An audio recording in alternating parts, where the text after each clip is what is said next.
Okay, let's get started.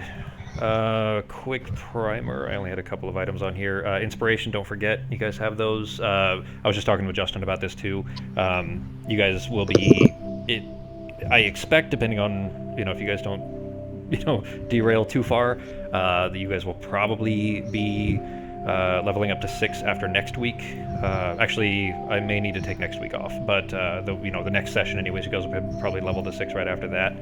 And then, if you guys want to, you can swap out inspiration choices at that point too. I think that's it. Oh, remember, just in case it comes up, the ship's deck is tilted about 20 degrees to the left, to the port side. So just remember that. I'll show you guys back the map here. Okay. I was telling people about how I was playing this and just kept fucking up. Just like, I was like, yeah, this giant mongoose-headed fucking thing almost ate me because I touched a map. Well, that's what happens. Yeah. That's how I was so... Oh, sorry, go ahead. Who was talking? Everybody speak at once. Fox was saying something. Oh, I was so tired last time. I just remember like a few fights and that's about it. And we found like a journal or something. Yeah. So let me quickly touch on that, I suppose. That journal, the pages of are in the Embers chat, so you guys can scroll back and see those there. That will be coming up in this session, I'll tell you that. If you guys think you might have figured it out, there will be a spot for it that basically it'll make things a lot easier if you figured it out. But if you haven't, then you'll still potentially be able to succeed for now, but you will need a solution eventually. So, Becky, Ben mentioned that you might have figured it out. Don't say so, but do you think you haven't figured it out? No, I think I have an idea, but I could be like way off. Okay. All right. Well, then nearer to the end of the session, anyways, there will be some time to think on that, depending on how long it takes you guys to get some stuff done. So. Can't wait to fight some swole zombie. That's not what it fucking means.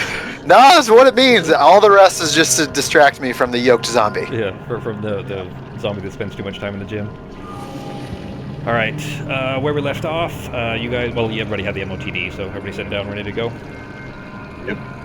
All right. Then, of course, where we left off, Samson had just opened the door.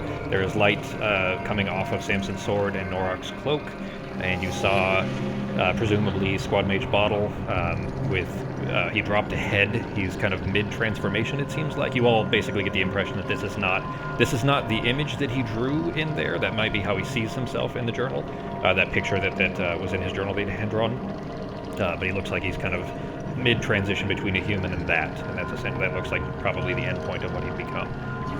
But that's where we left off. So you opened the door. His image began to blur and kind of split a little bit, and then he started kind of crooning out this screeching song. And there's a little bit of melody to it, but it's very discordant and very awkward. But there does appear to be a little bit of a song to that.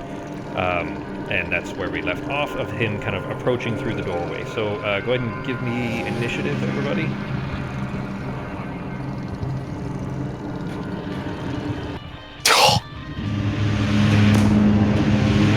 Disadvantage on inspiration for Sarah, forgot about that.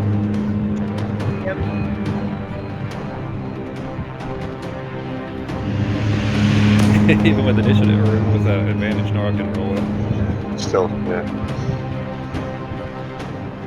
You're a little bit quiet on my side, G. Is your microphone on top of your head? No. Okay, we turned it a little bit quiet? Okay. It's not super, like, it's enough I can still hear you fine. I'll just bump you up a little bit on this side. Okay. I feel like if for his character, he should just crank his fucking volume.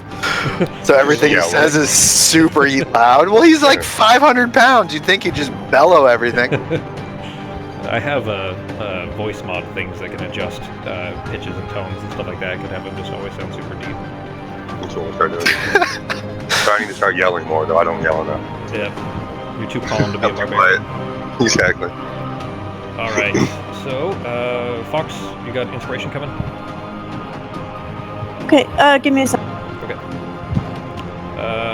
Where we started here. Go well, I doubt she'll roll higher than this. So the first thing in the order here, obviously Samson shrieked at Bottle, what happened to you, and he dropped the head on the floor there. For his turn, everybody have the combat tracker up? That's mostly Justin, of course. Yeah. Justin, you have the map and the combat tracker? Yeah, my combat tracker took a second to load for some reason. But I'm good. All right. On his turn here, you guys see this kind of semi-transformed shape of Bottle. He screeches out that song, and all of your vision kind of begins to blur until you see 3 levitating copies of him kind of float, 2, one on either side, float out from either side of him. And this song that he emits is getting louder and louder, and you almost feel like the sound itself is trying to crawl its way into your brain. But you now see 3 copies of Bottle inside, just through the doorway there. Probably only Norok and Samson are seeing him so far, but he's basically, that's how he spent his turn, was imaging. Oh, that's cool. I guess that's a sound for Blur. I didn't know what that noise was, but from this angle, he's gonna, one of the kind of cloned images actually from where he's at is going to hit Samson and Norok. Give me dex saves, G. Need to be to 14. Okay, so I got inspiration. Why? The regular inspiration was from the session before last. Okay. I don't remember. Everybody has it. I don't remember exactly what it was for then. That is okay. bad news. With your inspiration, you rolled a 1 and a 2. That's not good. It opens. It's kind of the tentacle face around it opens up, and the beak emits this kind of crackling black lightning towards you that blasts over both you and Samson. Oh, actually, I got to roll this save. Fox, you have inspiration or your initiative roll? Okay. Samson makes his save. So he takes that. That should be the right one? Yeah. Yep, it's there. Samson is going to, rushing through the doorway, he's going to run around towards where the split, all 3 of you see the 3 of these guys here, the 3 kind of copies of them, but he rushes towards one of them and is going to attempt to grapple him.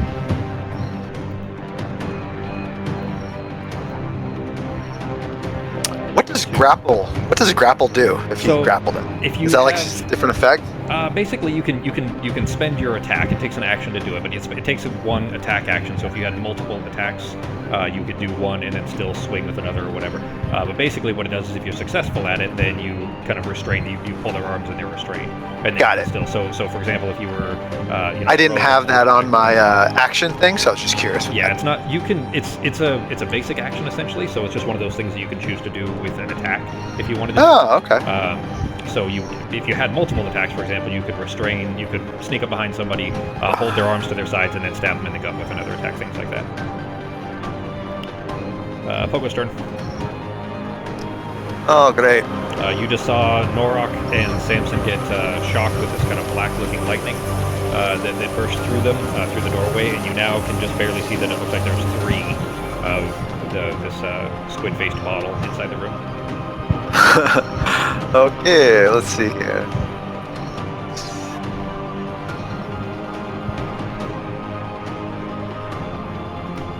All right, how far away? 1.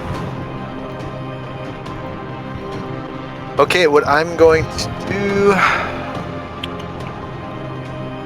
Can I perceive if any of them are wearing anything metal or metallic? Or are they just wearing... I feel like we actually had this conversation last time.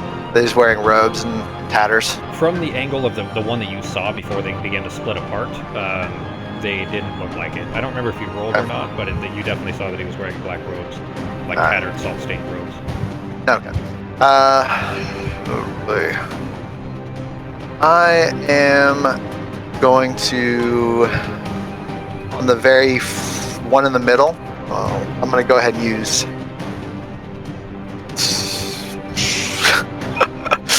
this is just great option here.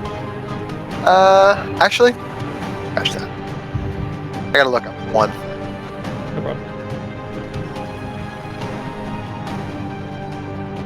Oh, hey, G, what's that little number counter thing on the bottom of the combat tracker? It says 0100. Yeah, we'll get to that at the... Interesting, it should have been counting already, I think. I'll tinker with it before it comes around. Oh, you know what? It's because I didn't hit the play button. Basically, what it's for is it's a timer. So in particularly tense moments, let's say, I can press that button, and every turn it'll start a timer for it. And I can set it to 30 seconds per turn or 2 minutes per turn or whatever. This particular moment, we're in just normal initiative order. But in the event that something very time sensitive comes up, where you won't have a lot of time to think between turns, then you'd have to kind of, and I'll let you guys know ahead of time. But basically, it'd be the same as if we were playing it at a table. If I took like a hourglass and just flipped it over for everybody's turn, that kind of thing. All right. So what I'm gonna actually do is I'm gonna cast Hypnotic Pattern, and it's got a 30-foot cube. Okay. So I forgot how to put a cube on here. Right click, and then top left is pointers, and then click the square one in the top left. There we go. And can you tell it to ignore ones, or are you gonna? I guess Samson's on the side, so you could potentially move it to where he wouldn't get hit by it. It's up to you. So big. As long you have to be able to see the center of it, but you can move it, to wherever you can see where the center point of the cube would be. I see. Yeah. A 30-foot cube within range, which is 120 feet. There's more than enough space. Yeah, exactly. You can put that'll work right there. That work right there? Yes. I think that would be. I'd probably see that. Okay. And yeah, I'm gonna cast that. Okay. All right. So you probably saw it roll 6 dice there, I think. Yeah. So when you initially kind of threw this spell out, you get the impression that all three of them have a certain amount of built-in resistance to certain magical effects, and this was apparently one of them. All 3 of them succeeded. One got a 12 plus 6 for an 18, another one was a 23 and a 22, so all 3 succeeded.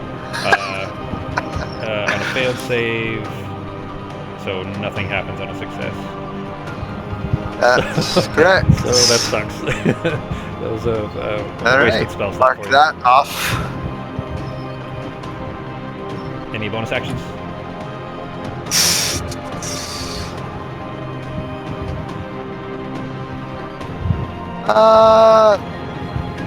You know what? I'm gonna go. Does anyone have no? You gave Norok Bardic Inspiration right before we ended last week, so he has our inspiration on him already. Yeah, I'm gonna go ahead and give Bardic Inspiration to. Why not Seraphina? Okay.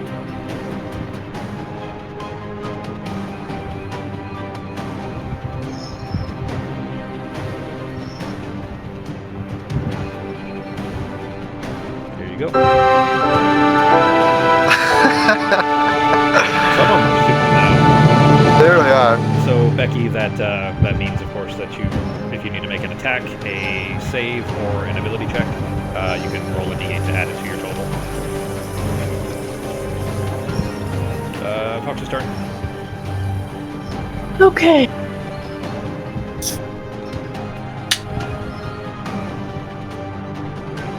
I guess I'll try and sneak to here. Okay. There's enough room for you to get by. You just saw a flash of rainbow prismatic light fill up the room in there, but it dissipated and is gone. And now in front of you see 3 of these squid-faced bottles. And I'd like to say to everyone, apparently that didn't do anything. Okay, I'm gonna use spike growth on them. Okay. They are levitating. Oh, well then, never mind. Jeez. I'm gonna go ahead and remove that cube. Oh, good. It's going real well so far. This could be a very dangerous fight for you guys, potentially, depending on choices you guys make. Okay, I'll use the short bow then instead. Okay, you still have flame arrows out. Oh, perfect. Is it actually still on me? Yeah. Yep. No, it's perfect. It lasts for an hour, and it was only maybe half an hour. Oh, I forgot to put the timers on for you guys, so... It is still Fire's Day, it's about 4 p.m. It's been half an hour or so since you guys got on the ship. Okay. Did that hit? Oh yeah, it did, actually. I thought you did. Sometimes the attack result shows in the wrong order, but it did hit, so... he kept his concentration up, so he did succeed at his concentration, but I guess you didn't necessarily know that he had a concentration effect up, now that I just spoiled that, but he does. He did succeed, he got a 15, so, but it did still hit and still did some damage, so... Okay. That was just the bow damage, though, so go ahead and throw the fire damage on there as well. Normally for fire arrows, you would actually click that first. Oh, okay. So there's basically the effect for fire arrows, or flame arrows, that goes on you, so you would click that first, and then you would roll the damage, and it would add the 1d6. So go ahead and just roll the d6, and I'll add it to it manually. I think this is the right one. Yep, that's the right one. Another 5, okay. There you go. Alright, any bonus actions? Because I'm not really in the line of attack, I'm just gonna go back. Okay. Is that it for your turn? Yep. Alright, then Norok's turn. The Get him, Wonder big Woman guy. in front of you has an arrow sticking out of its shoulder. Is that your that's your last range, isn't it? Yeah. Are you frenzied? No, I'm going to be right now. Okay. Time to get serious. Alright. I know I'm not going to be able to do much towards these guys, but I'm going to do the only thing I know how. I'm trying to bash them up. I ain't got much other tricks. You are blocking the doorway right there, too. Okay. Then actually I'm going to. I mean, that's maybe a good thing, but, you know, just keep that in mind. So I'm going to go see my buddies over here, so that way I'm not in the way. Okay. In case somebody needs to try. Well, just, so they can get stuff through at least. I can get back in the way if I need to. So. Okay. Did I already hit my Great Weapon Master? I think I did. No, you only hit your rage and your Yeah. frenzy. There you go. Okay. Just to make things simple, I'm going to label, because they're intentionally all the same, but I just labeled them A, B, and C, so you can, tell which one you're trying to hit. Okay. And I'm going to try to get an A, apparently. Okay. So, what I looked like was the main one, although who knows It if was he the center of traded the himself. split, yeah. Okay.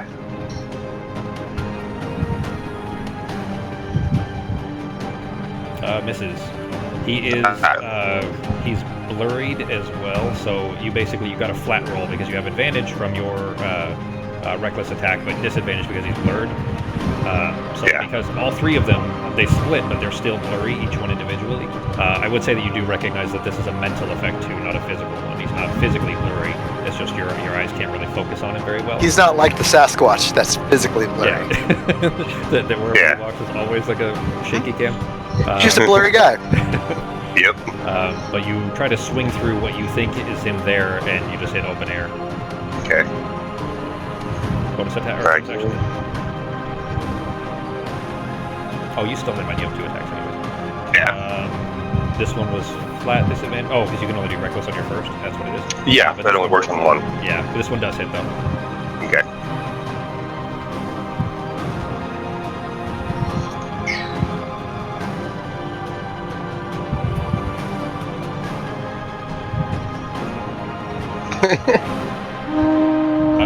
Okay, so the when you cleave. Wait, no, I'm gonna use. Can I use Bountiful Luck on that, or is that was an attack roll for damage? That was a damage roll. That was a Never mind. which is still a 19 because of his ridiculous modifier because of Great Weapon Master and Rage.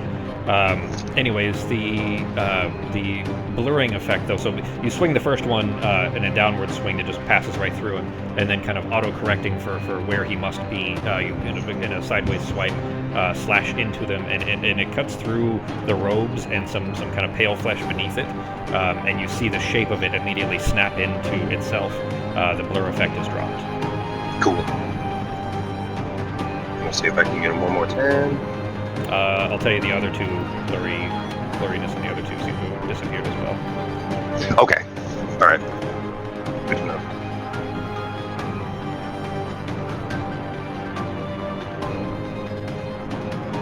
Not roll Also two. misses. Okay. Yeah, well, so this one, he's no longer blurry, but you just rolled really shitty, so... turn. Still exhausted from not eating. Didn't really think that was worth. That's alright. You're really quiet on over here too, Becky. Let me turn you up a little bit as well. Alright, say something. Can you hear me? Yeah, it's a little better. Okay. Probably not gonna work, but we're gonna try. We're gonna cast trying to get slow. all three? Okay. Yeah. You can pick individual targets there, right? Yep. Okay. 25, 26, 25. Not Because even of close. advantage, they rolled a 19, a 20, and a 19. Wow. Yeah. All They right. dropped a 4, a 7, and a 14. So two of them would have failed for sure without advantage. Damn it. Alright. Starting to think we should just sink this ship and use water breathing. Let's do See it. if these fuckers can breathe underwater. Yeah, okay, that's it for now. No bonus actions? No, I'm not sure yet. It's okay. Alright. Don't forget you do have your inspiration skill too, so. Alright. The model that is nearest to Norok is immediately reaching out these very long, kind of spindly fingertips, almost claw-like, and grabs onto your arm, floating himself up above. Remember, they're all levitating. Floating himself up until its squiddy head is kind of almost touching the roof in here. The ceilings aren't very tall. Your head almost touches the ceiling as it is, and tries to wrap its tentacles around the side of your head, bringing its beak-like face in towards your ear. It is going Gross. to... He's gonna kiss me. He's gonna wet willy you to death. Exactly. Which hits. I'll do my tribal endurance. Okay. For a total of 11 damage. Go ahead and do your endurance now, and then there's an effect we're going to deal with. So, all right. So you healed for you ignored most of the damage from the bite and the side of your ear, but you are. Give me an intelligence save, G. Okay. I'm guessing I missed my return hit. You did, yeah. Okay. Intelligence? Yep. You need to beat a 15. Oh! This is really It's not that smart. going to go well for you. Not only are you considered grappled, which you'll have to fight out of, the tentacles are wrapped around the side of your head, and it's just floating in the air with like its arms kind of on your shoulders, and the beak kind of starting to bite at your ear. But you are considered stunned. That's not good for you. All right. At the beginning of basically the fight kind of now engaged here, each of you hear speaking in your mind from that appears to be coming from him. There, each of you have your messages.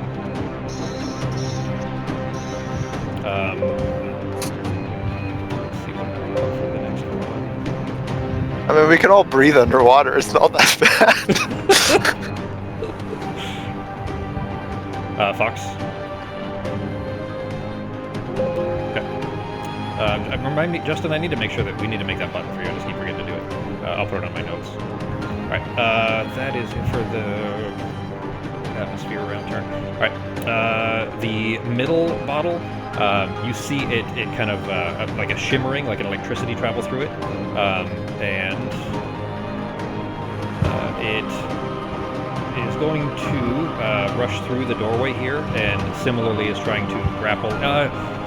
You know what? No, actually, he's going to stand in the doorway where he just basically floats near to the door.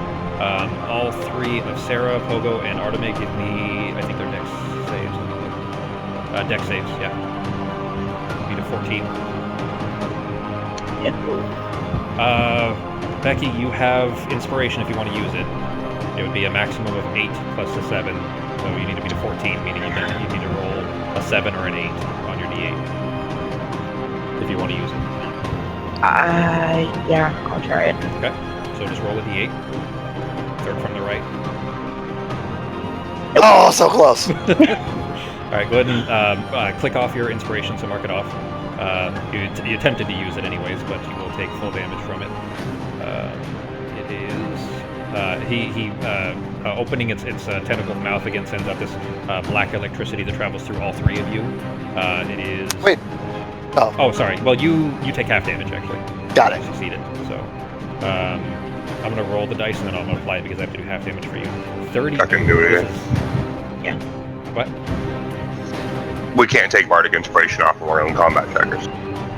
In your effect? There's not a button. There's not a button for it. There's not a red button for it. Oh, okay. I'll take it off for you then. All right. But this is really bad news because that was 35 damage to Sarah and Arteme, and then half of that for Arteme. Your flame arrows expired. The concentration check failed. Oh, okay. Half damage to Pogo. And that'll be it for Bottle's turn for that bottle. The other one in here is going to similarly try to grapple onto the kind of tentacle beak attack against Samson. Which hits. This is not Oh boy. But he, let's see.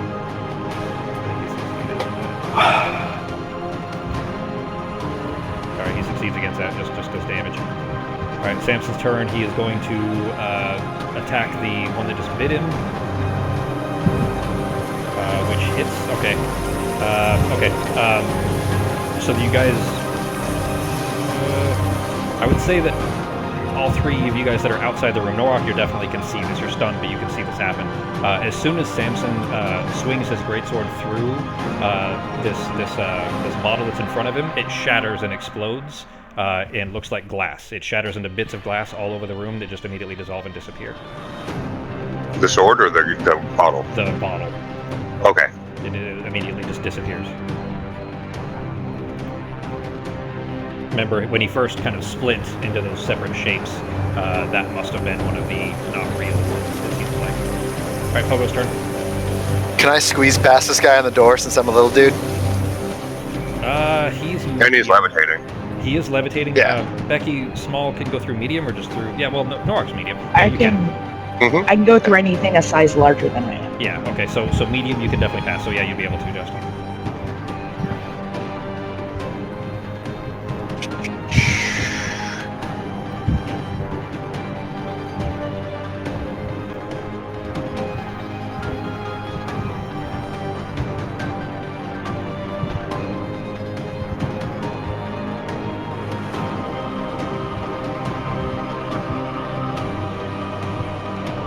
I'll go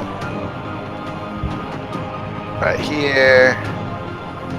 You'll need to move one more square, because you can't occupy that space. Oh, You can get on the other side. Yeah, you can This'll go one work. more south, basically. There you go. let me look at one of my spells real quick. Okay.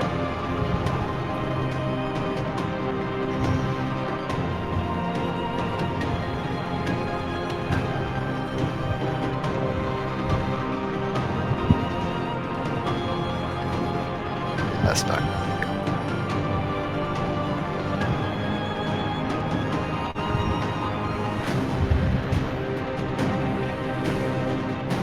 Wait.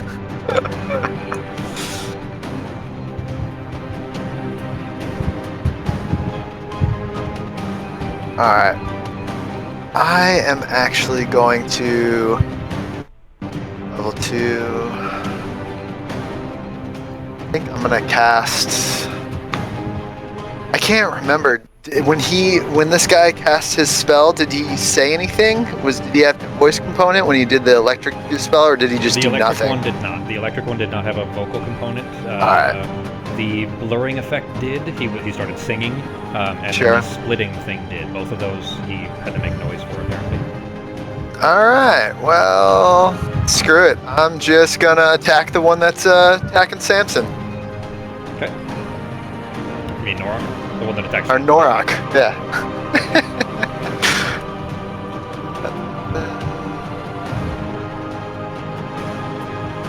That hits. And similarly, the one in front of you, you kind of dive through and just juke your way around the one that's in the doorway. And as you're running, just kind of holding your rapier out in front of you. You're not very skilled with it necessarily, but at least making an effort to poke at it. The one that was biting into Norak's head, the beak was in Norak's ear. You jab into it, and it shatters into glass just like the other one did, and it hits all over the floor. Neat. Any bonus actions?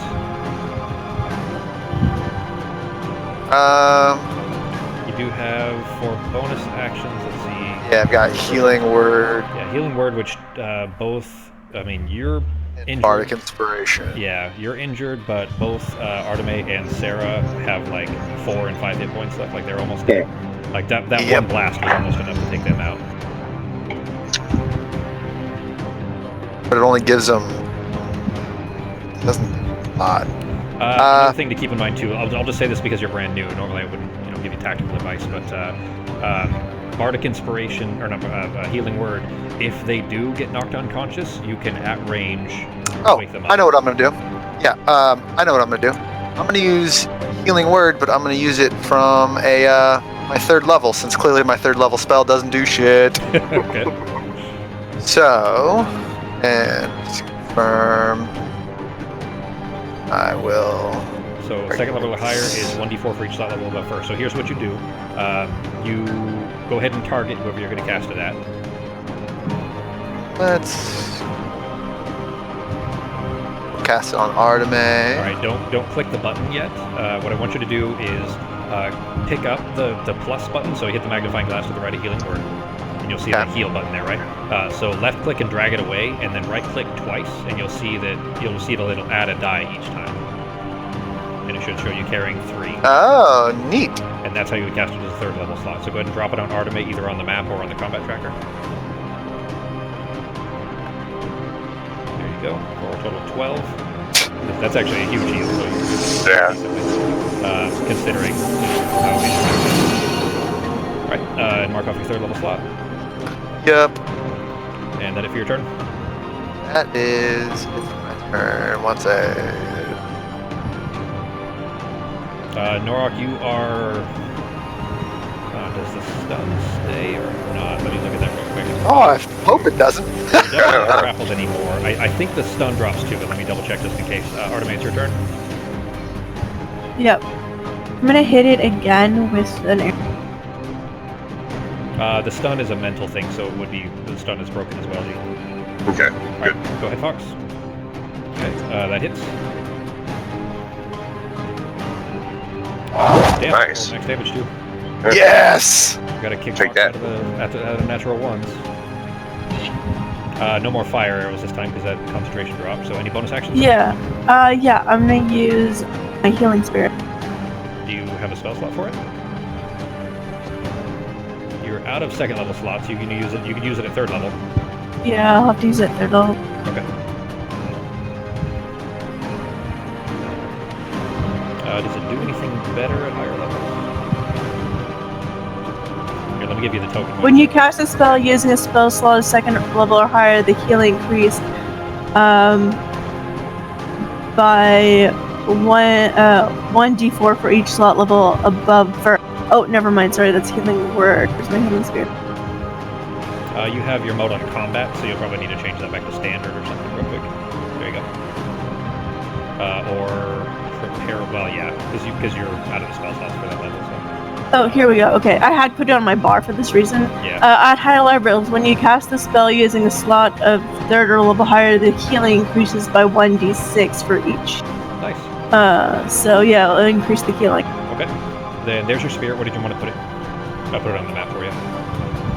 Right there. We're both gonna start a turn in it. All right. Do you? It won't work on you yet, right? Don't you? Doesn't it have to be at the start of your turn? I believe so. Okay. All right. So that's there. The spirit is translucent enough that Sarah will still be able to see through it, but you guys are both kind of standing right behind the. Shit. I just realized you guys had cover. So that mast is right in front of you guys. You see that race or that circle, that brown circle. So because that mast was blocking where it tried to zap you, you would have had advantage on the dex saves. Or actually, it would have been +5, I think, because you would have had Sarah would have had full cover. Arteme would have been like half cover. Okay, hang on. The way it's wording, it says whenever you or a creature you see moves into the spirit space for the first time. So if I summon it within our spaces, technically it would be able to heal us. Because it's once we're in it on the first time or at the start of our turn. Yeah. Or am I understanding that wrong? No, that sounds right to me.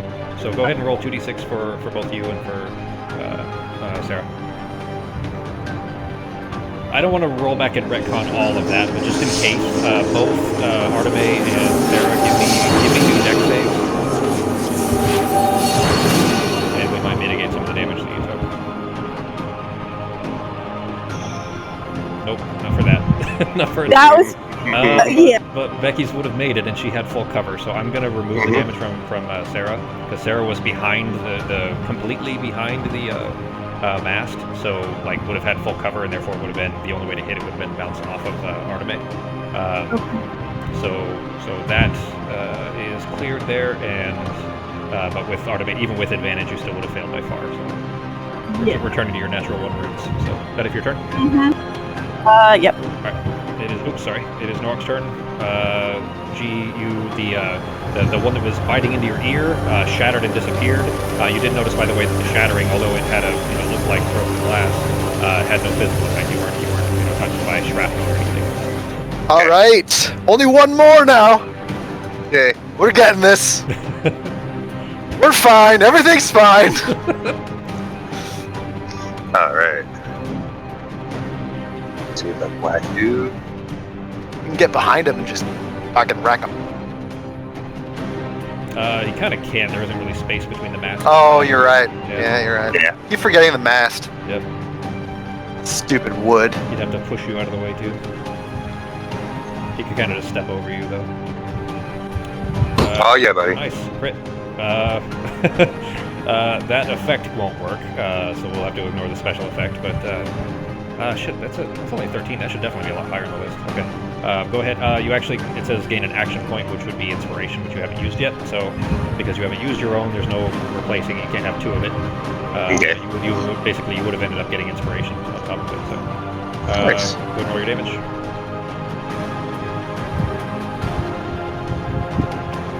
Really good hit, 34. You cleave back into this thing, and it's kind of turned away from you, so you end up kind of bringing it in an upward strike through its back. And the tattered robes are just sort of like falling off of it almost, but the like pale flesh beneath it looks almost like somebody that's been drowned for a while, like a body, like a bloated body that's been underwater for too long. That's kind of sloughing off of the bones a little bit. I'm really scared that this thing is going to explode into a bunch of those weird mouth penis things that we saw earlier. Oh, alright. Tadpoles, Yeah. eat all them brains. Second swing misses. Okay. Try again. Your bonus attack.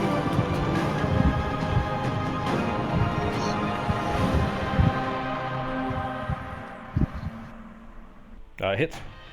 Sweet. Then I'm gonna use mine. Actually, no, I think I might wait on that.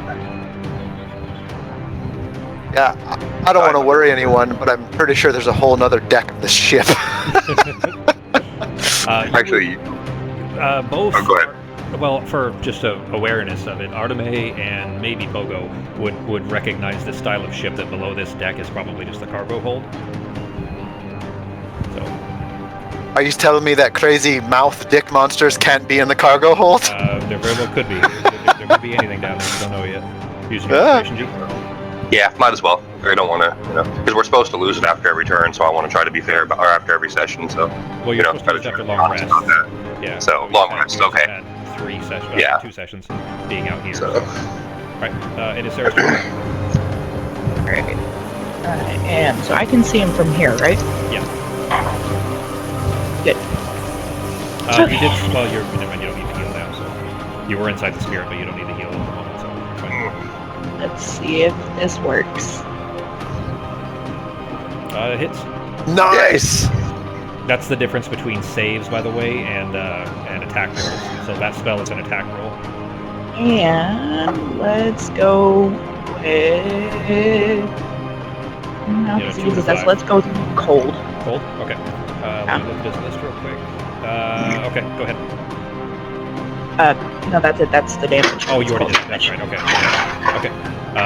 And then You see it explode off of him, and it blasts away a good chunk of the kind of rotting flesh off of him. But beneath it, there's... did you guys, any of you see Annihilation? No. no. Nope. You did Wait, miss Mortal much. Kombat Annihilation? Yes. Yes, I did. What a fucking stupid movie. That was a solid flick. It's a shitty movie. The remake is apparently supposed to be pretty good. The new one that's coming, but anyways, I'm Are they glad that actually this doing world is gonna have 3 Mortal Kombat movies. I They're think finally actually doing that? yeah, it's like a whole new series. It's already planned. Okay. Three new movies. But so far, at least it looks potentially promising. I doubt it'll actually be any good, but we'll find out. But I did blast away a good amount of skin off of this thing and flesh beneath it. But underneath, where the skin is blasted off, is writhing. Looks like they should be organs, but they're not organs you recognize, and they're all blackish, like a blackish gray. Ugh. Oh, well, that I hope works for what I was planning on doing next. So I'm going to use my inspiration, Okay. and I'm going to cast Chill Touch. Now, if it's undead, then he gets disadvantage against attack rolls against me if it hits. I'm going to go ahead and tell you he's not undead. And it misses anyways. That was worth a shot. Let's see that. It does definitely resemble something like undead, but what's actually happening here, Arteme might be the only one that would have a potential idea of what's occurring. So do me a favor, Fox, go ahead and roll a memory check. As the turn rolls back around here again, you guys hear more speaking in your minds, more kind of telepathic communication coming from him. And they say these.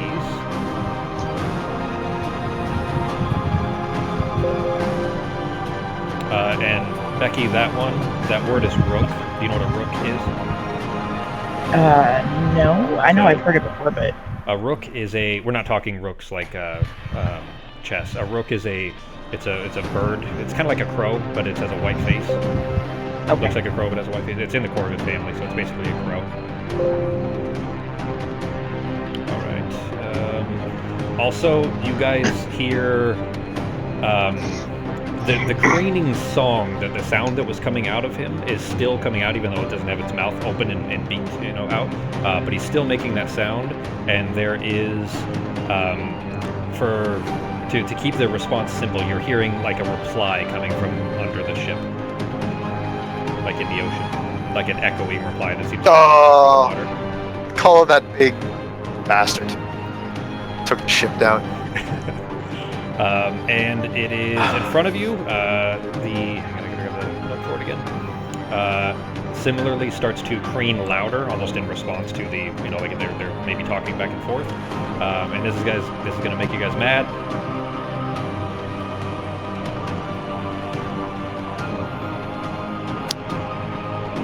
What is gonna make us mad?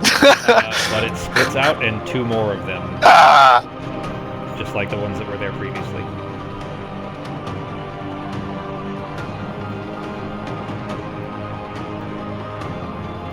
Great. There you go.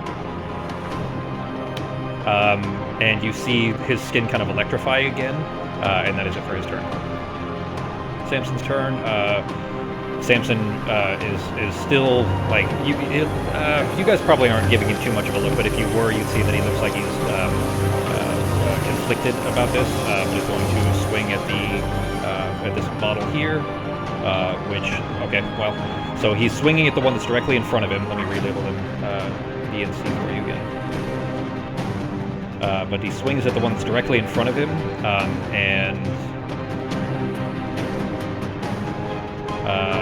it cleaves another chunk of skin out of this one. Each of these now have the same appearance, by the way. So the damage that had been done was cloned to the others. But I'll go ahead and tell you this, so that he cleaves into this one and it does not shatter. It is that version's turn again. It's a little bit harder to make this make sense because of the combat tracker, but I'll go ahead and tell you guys for simplicity's sake that when you saw it shimmer, when you saw its kind of skin turn electrified, the one that's real can teleport between the 3 on his turn. And he moved himself to the back one, so right now he's actually in B, if that makes any sense. Everybody, is that complicated? Is that too complicated? Basically, every turn he can be a different one of the 3. Yeah, and every turn he can summon them back again if you kill them. And all 3 of them get to attack, so just keep that in mind. That could be very dangerous for you guys. So it's like a mesmer, but worse. Yeah, similar to a Guild Wars Mesmer, yeah. I got to change the HPs on the other ones to match that. But you won't necessarily know which one is which, or which one is the real one until you try to hit it. Basically, if it doesn't die in one hit, then it's the real one, if that makes sense. Neat. So he is going to, seeing the halfling that is only 4 feet on the ground, is going to, like it's kind of turning almost horizontal in the air because he's still levitating, and is going to try to wrap its tentacles around the back of your head.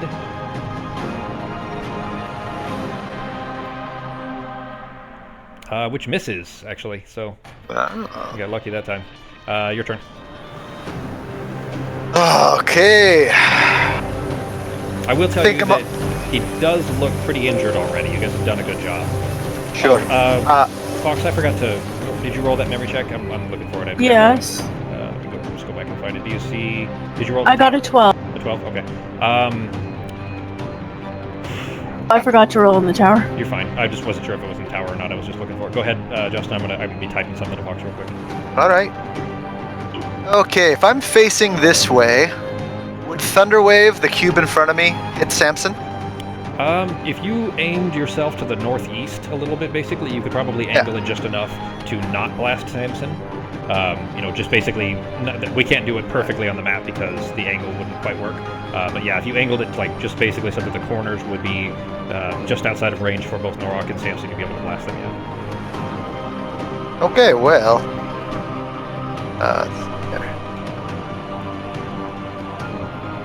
Honestly, since it's a 15-foot cube, I'm pretty sure it's going to hit Samson. You can blast it at just the right angle, basically, to not hit. Okay, so we'll just. It'd be basically northeast, but but the cube wouldn't. I can't make it look right on the map because the cube would not angle it correctly. But it would be able to be angled just right. You could use a cone instead. For Thunderwave, I don't think you can. I think Thunderwave is It's okay. I'll just target them and then. I mean, for the visual angle. Oh, yeah, I suppose. But I mean, we can tell from it anyway. So. Yeah. And Thunderwave's a level 1 spell. I'm actually going to do it as a level 2 spell, which allows me to roll an extra d8 dice. So I'll do that. And so, first...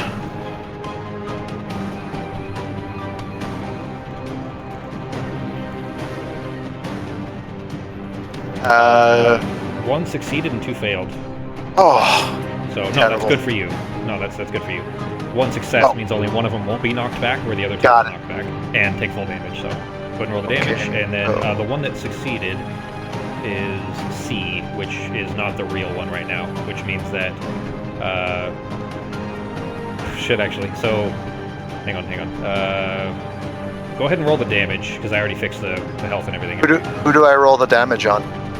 Does it? If they succeed, do they still take half damage or anything, or no? If they succeed, they... Shit. Let's see. Uh-oh. Alright. So, on a successful save, the creature takes half as much damage, but isn't pushed. Okay, so go ahead and roll the damage for all 3, and that's going to shatter the 2 that are not real. So... Because basically, if they take 1 hit point of damage, they're immediately shattered. So go ahead and roll the damage, and it's going to instantly destroy the other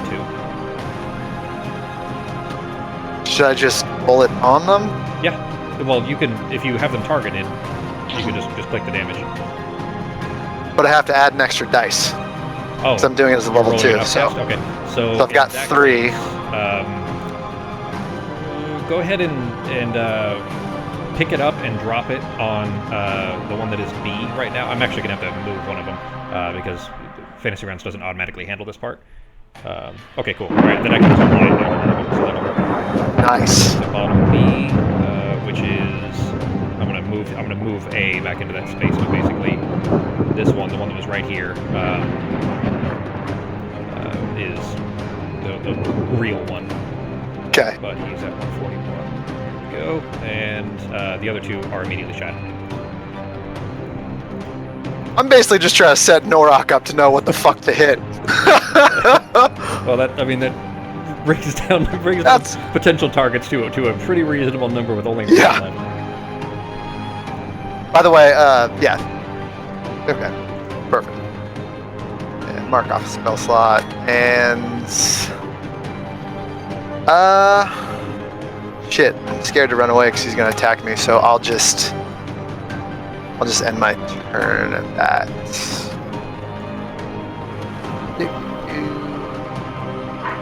Yep, turn complete. 1 second here.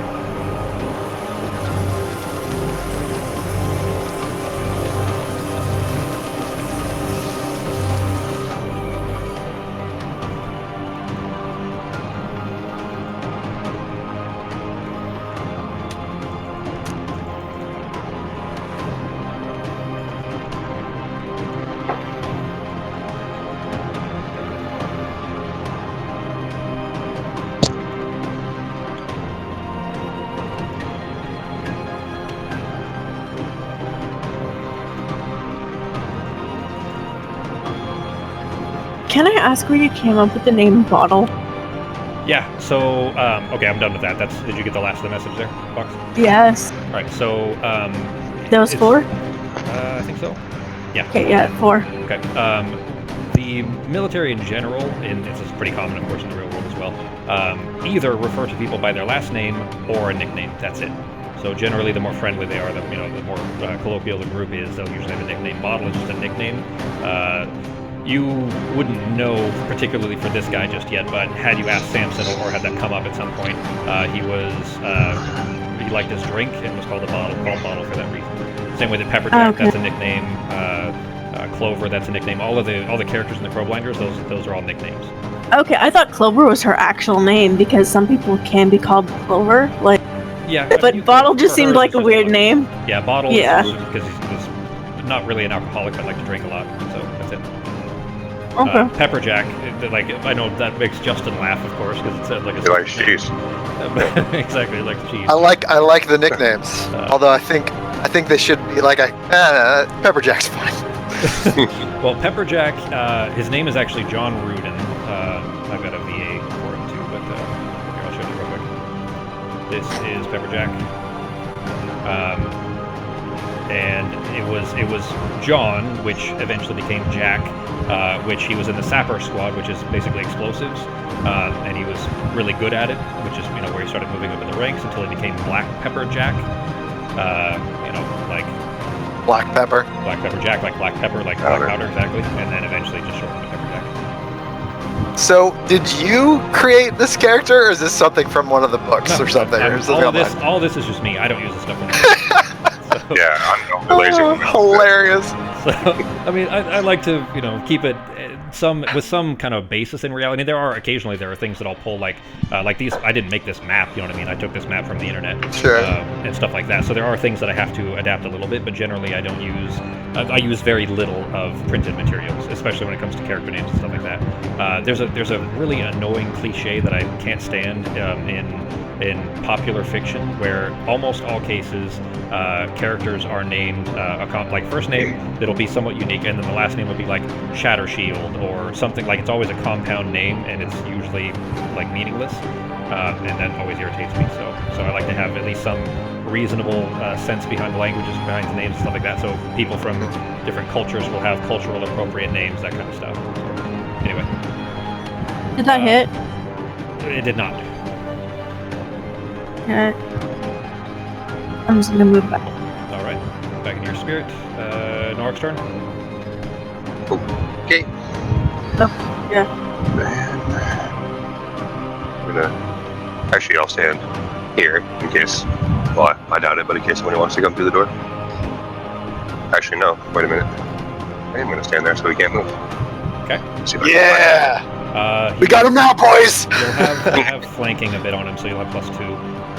Sweet. He's kind of surrounded on 3 sides. He can't really back out of the. He could potentially glide over you guys, but the pillar is right behind him, so he can't really move through the mast. I'll stab him in his feet.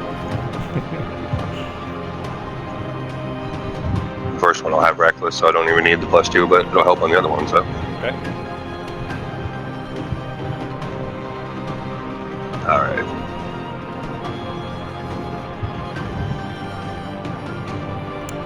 Misses.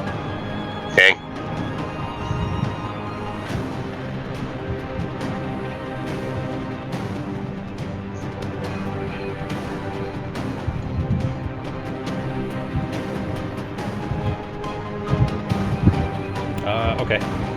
Let's see. 17, 43 would not work anyways. Okay. No, you're fine. It hits. Okay.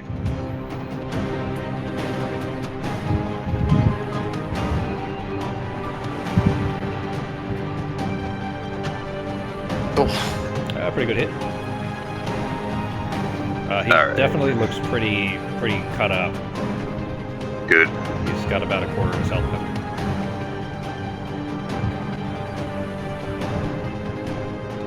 Okay. Oh, hang on. I should have been on you. Fox forgot to hit the arrow. There we go. Sorry. You're fine. Yeah, Oh. that's what I said as well. So, Okay. alright, Sarah's turn. Norok is blocking the way, but you're hearing kind of cleaving of his axe slicing through flesh. You gather this thing must be in pretty rough shape by now. So can I see it through the doorway? Like if I look in between Rock's legs or something? He's gonna have quarter cover probably, so +2. Fuck that ass. Just be careful not to fry Norok's balls. Yeah, like you did that one time. That shit still hurts. All right. Yeah, I mean, if you're pretty much having to you're low enough to the ground, you can kind of just kneel down a little bit to try to get an angle on him. But he is levitating as well, so the model is up above the floor a little bit. Yeah, well that's how far was that? 20. Shit, I don't want to go in there. I would tell you too that you're at the end of the round order, and he's about to split again. So keep that in mind. Yeah, I'm just gonna stay out here and do it. Okay. Okay. Natural 20. Nice. Yes, babe. Kick his ass. Okay. So the critical effect is called Eviscerate. I'm gonna go ahead and put it in here in Discord.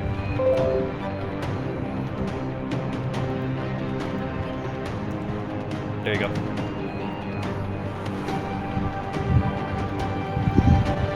So you hopefully will roll high on this. Oh, Everybody see that?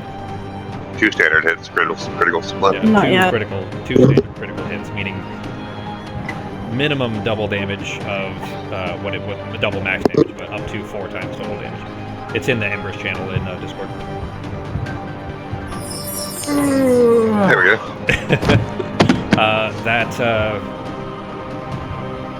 I think that's just Chaos? regular. Okay. Yeah, that was Chaos Ball. Nice. She just rolled really well. Hang on, let me read something. You definitely blasted through him. Was there a damage type? It would be the 2 Damage other type. dice, so it looks like 5 and 4. So it would have been lightning or force, so I probably would have done force since I saw him spit out lightning. Okay. Okay.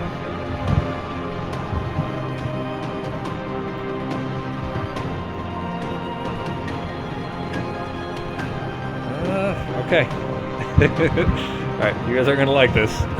But the turn, that was it for your turn. Any bonus actions? No, and I can't really move because I used all my movement to get there. So You did. Oh, you were around the corner, weren't you? Okay. yeah, well I've got like 5 feet left, so I'll just like tuck myself in the corner as best I can. Okay. The shape on the ground, you knocked it unconscious when you blasted against it, and it kind of leans forward, and the levitation slowly begins to fade as it's kind of, as its form kind of falls down towards it, where he's almost laying on the floor. And then you know what? Actually, the messages would still be there. So hang on.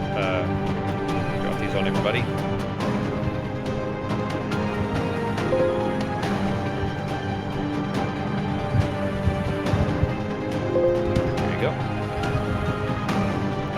But the form splits again, still laying down, looking unconscious. Splits into 3 again. I'm going to grab that note for them.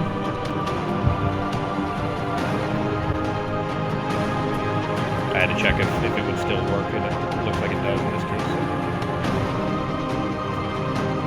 There we go.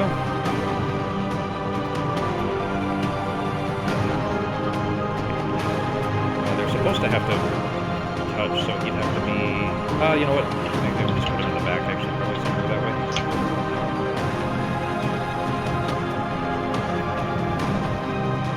They are laying on the ground, but they're not at 0. So I guess I'll say it that way. But that is for his turn. He doesn't have that save technically. Samson's turn.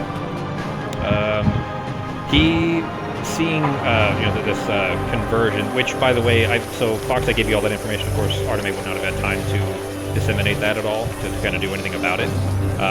But seeing these two, the other splits that are on the ground but not unconscious, like they're breathing, it seems like, or all three would be, but anyways, the other two, could stand up on their turns. Samson though reaches down and it looks like he's trying to maybe help, or not sure what to do necessarily, but at least trying to help Bottle, the one in front of him, but is not healing him. Looks up at you guys. It's clear that he doesn't know what to do. He's conflicted, doesn't know what to do. Pogo's turn.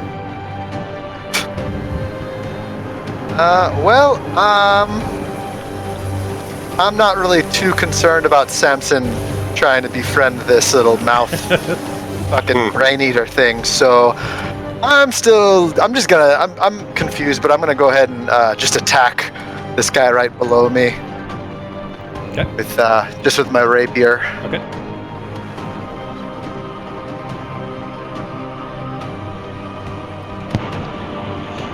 Misses. Oh. By 1. It's 15 is his AC. You got a 14.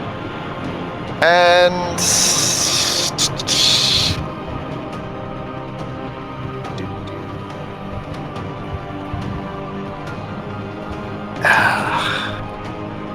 that's pretty much it. Okay. You know what? I'm actually going to. I know I'm going to take damage, but I can just make it to the healing orb. Okay. And so I'm going to run back to heal myself up a little bit. Fox, would you roll 6 for Pogo, please?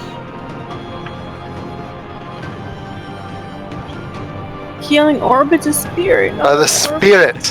Did that Healing actually go? spirit. It's a charisma. No, it didn't go. No, it didn't. Is that it for your turn, Justin? Yeah, did I not get healed? Yeah, just hang on. I'm Oh, trying. okay. I thought It's I had like a missed roll on it.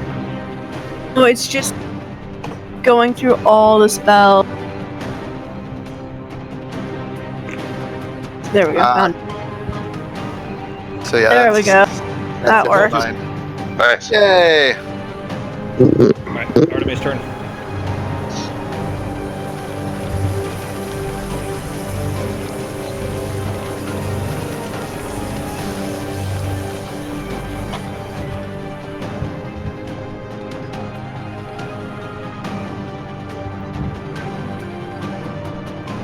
Okay, really? Now it's not healing.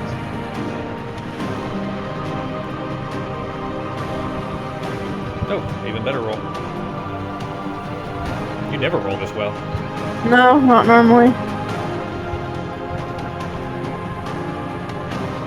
I don't really have a line of sight from here, do I? No. Norok would block all of that from that angle. From there, you'd have like 3/4 cover. He's gonna have disadvantage on the attack. And if you roll too low, you could potentially hit either Sarah or Norok. So you could potentially maybe hit B. It's just gonna be, not good odds. Okay, I'll just pass. Okay. Alright, Norok's turn. You saw after the very lucky shot by Sarah, but under and between your legs, blasted him, and he kind of began to drift down towards the ground. That one is not moving, but the other two that are, beside him, basically after he split out again, are similarly prone, but don't look like they look like they'll probably be able to move. Alright, well, I'm gonna look over at Samson and say, I apologize for this, and then I'm going to smash the shit out of this son of a bitch on the ground in front of me. Okay. It's an auto crit, because he's unconscious. So, yeah. Go ahead and roll the... Yeah, there's no missing, so... Yeah. Well, that would be a crit anyway, so it would be at 9 to the head. Okay. Are you going to keep swinging? Did it stop completely moving after I did that? No, because the other ones didn't pop out of existence, did they? Exactly. Okay. then I will just do some cleanup work then, since I noticed that didn't take care of the trick. Okay.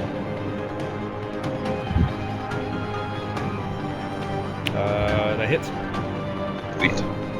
Thought it was 1 at first. I was like, no. There's 1. Okay. Is that it for your turn? Take care of this guy too. Oh yeah, you're still frenzied. Duh.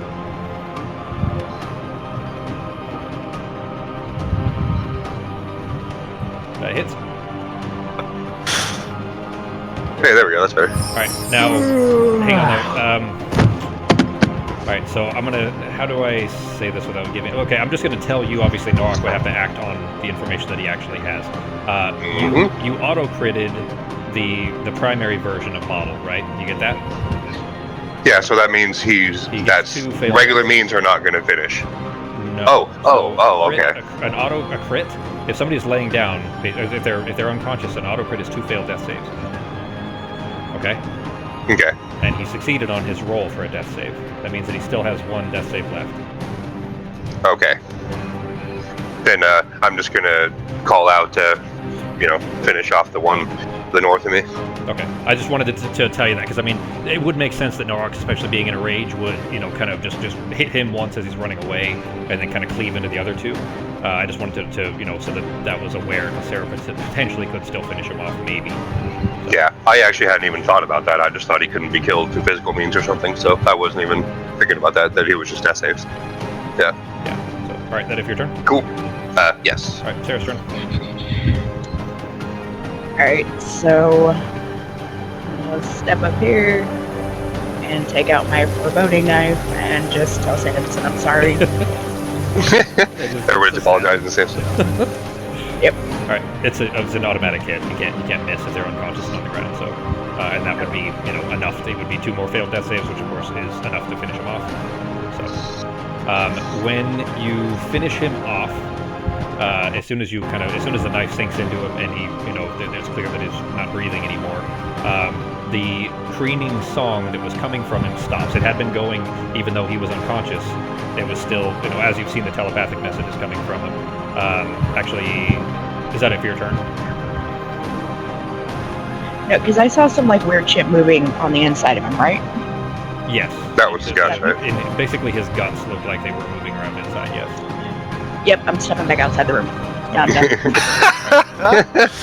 Then, the last messages that you guys get before he is completely toast.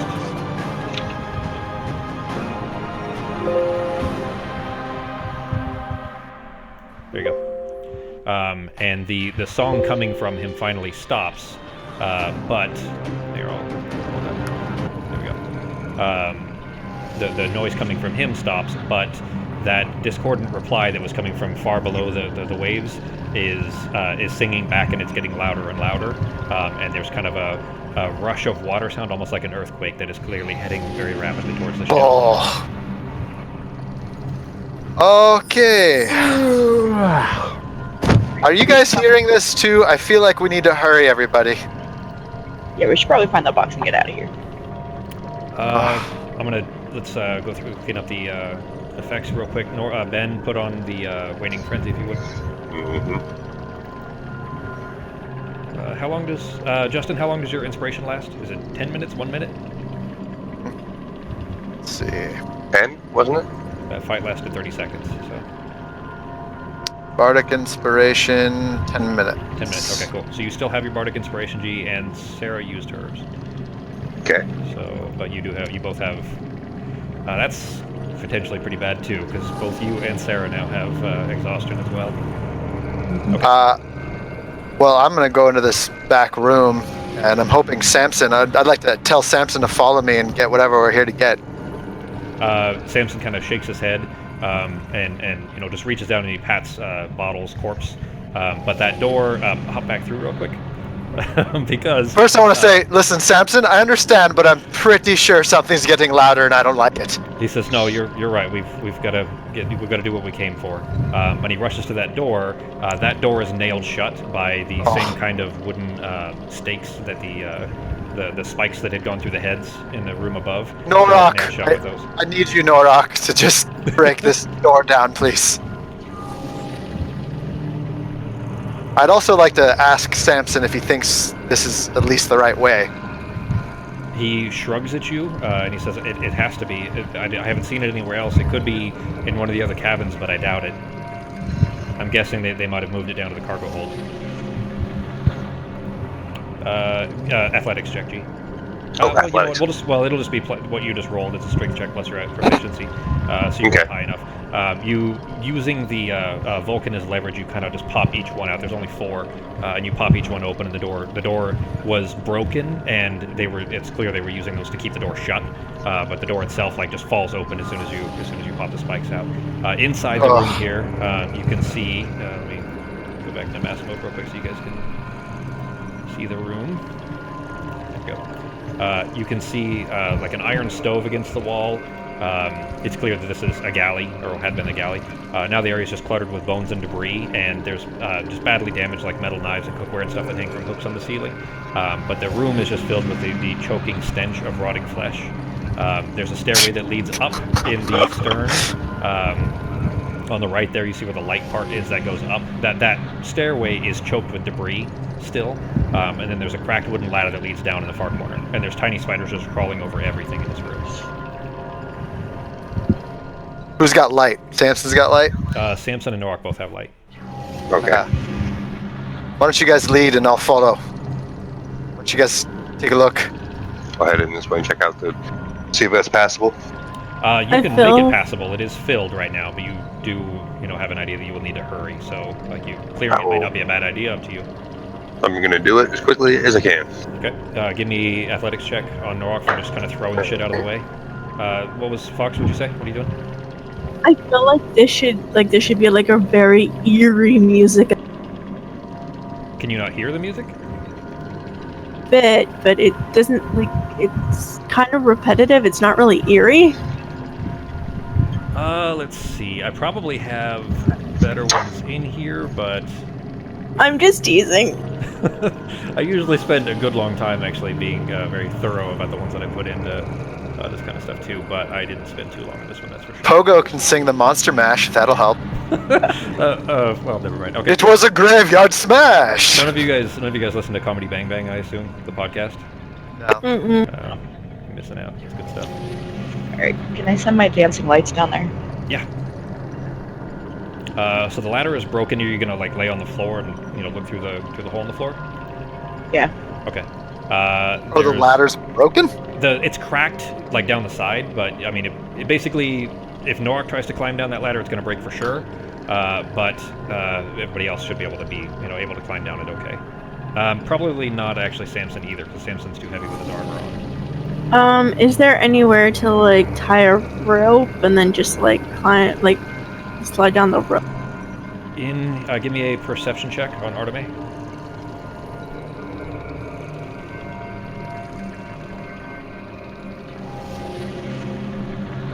How long was your spirit? It was up for 30 seconds. You'd have 5 more rolls of it, Fox. So do me a favor, Fox. Roll.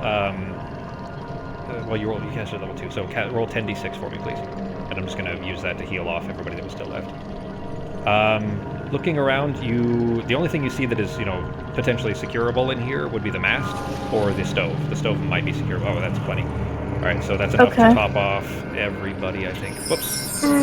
Can I applied that as damage to Samson, so you just killed him. Aww! Instead of healing? Yeah, it was my fault. I put it in the wrong folder, or in the wrong field. By the way, I'm gonna use Hat of Disguise to make myself look like a bottle. Okay. And I'm gonna tell Samson, no offense, I'm just a little scared with whatever's down here. Just in case, maybe they won't attack him if it looks like that guy. He's not looking at you. He just nods and then won't look at you. All right, I'll wait until everyone's healed up, or however you want to do that. Are you good? Oh, we're good. Yeah. All right, yeah. That was enough. She rolled really high, so it was enough to top everybody off. How broken is it? Can I at least get a little down it to see the next level? Well, Sarah was already peeking down there, so Oh. I'll tell you guys what she sees. Norak, you throw all of the debris enough out of the way that you personally could just jump up the stairs and be fine. Everybody else, as long as you didn't roll too shitty, you could make it up the stairs unless you keep clearing it. If you want to spend one more turn clearing it, you can get everything out of the way. Okay, I will, and I'll roll in a second. Yeah, I'm just going to try to clear. Okay. Sarah, looking down, like, are you... I know you threw your dancing lights down there. Are you, like, laying on the floor and peeking down through the hole so that you can see? Yeah, I want to see what I can see down there. Okay, alright. The deck below, it runs the length of the ship, and there's no bulkheads, no walls. It's basically just one big room, essentially. I'll go ahead and unmask it so that you guys can see the last part of it here. There you go. So you can see it's on the far left now, basically the last chamber of the ship here. This map as well. Alright. So it's just basically one giant room that you can see all the way to the north end of the ship, to the bow of the ship. I'm gonna rotate that back. There we go. There's along the port hull, which is to the wall to your left, basically. The dark and murky water. It fills to a depth of about 3 feet or so, and it's sloshing against crates and debris that are floating in the water there. It's high enough that if you go down there, if you're in that part, you're going to have to swim. Both you and Pogo would. It's basically the left half where you see all the debris and shit there. It's almost the left half of it. The first 2 squares of it really is about 3 feet of water. And medium characters would be difficult terrain. So anybody else, if you're trying to walk through that, will be difficult terrain. But against about the middle of there, apparently kind of jammed in place by the jostling of the ship, you see a huge steel-banded crate. That's glowing in a dim bluish purple light. There's 2 heavy steel bars that jut out from either side of it, like handles that are intended for carrying. Do you guys know what I'm talking about? Like the same way that kind of like a casket's carried sometimes with handles. You know what I'm talking about? Yeah. So giant, yeah, natural 1. You have your inspiration, G. Actually, Oh no, I have my bardic. Yes, I do. Yep. Well, you have that, but also Here, I'll be right back. Chose. I gotta use the restroom. I'll be back. Alright. With that, plus Justin can actually cancel your 1 anyways with Pogo. Okay. So I'll say that you can go ahead and use your inspiration to kind of push yourself through. Just being, tired from the frenzied rage, you just push through and clear out the rest of the stairway. This is an important part, so we'll wait just a second till Justin gets back. Oh, let me take unconscious off of Samson. And then I'll be right back. Okay. Samson. I want to talk to Samson.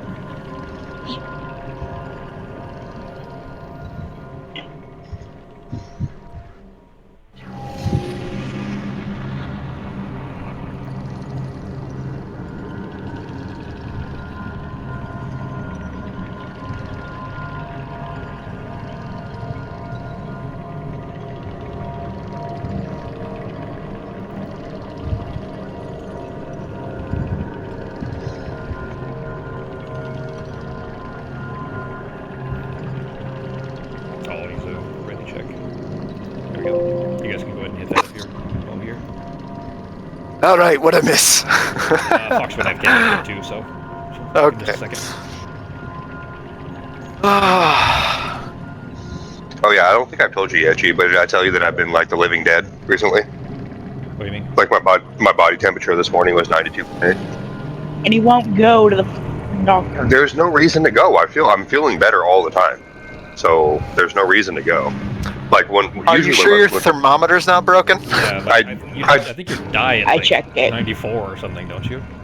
Well, Becky used it too, and she's done the same thing, and she's checked it numerous times, and her temperature is completely normal. Mm. So. Yep. Or she always has a 6-degree fever. That's true. Maybe she's just really hot all the time. Who knows? So. I mean, that's literally past hypothermia. Oh yeah, the hypothermia is anything below 95, I think. Yeah, so, well, or 94. 93. I just googled it. Yeah. So. If it reaches 92 or below, you're a life-threatening situation. Yeah. Can Norak just jump down this ladder and then pick me up to pull me down since I'm tiny? Yeah, I mean, his head basically touches the ceiling. He can pretty much just bring you down like a little kid. I feel like a broken ladder's not going to bother him. He'll just be like, all right, I'll just step down. The problem is less getting down than it is getting back up. That's what I was thinking too. I might get like I said, if we need to, we'll just go through the side of the ship. Out into the water. Shoot some We all have water breathing. We're fine.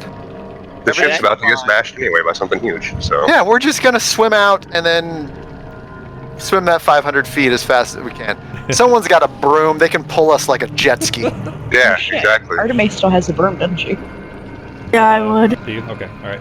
Okay. Alright, well, now that Fox is back, so what you guys see, you see this giant, huge steel-banded crate with glowing in kind of this dim bluish-purple light, with steel bars that jut out from either side. Basically, there's handles for 2 people, one on either side of this thing, like they're intended for carrying it. The floor by the mast itself is littered with small objects, many of which are glittering in this kind of dim light that's coming off of the crate. Beside the crate, though, is a large spider creature. Another Neogi, just like the one that you guys fought up top. And it's swirling its front appendages over the box in these big repetitive circles. Its kind of alien eel-headed face swings up towards you, Sarah, in the doorway or in the ladder there.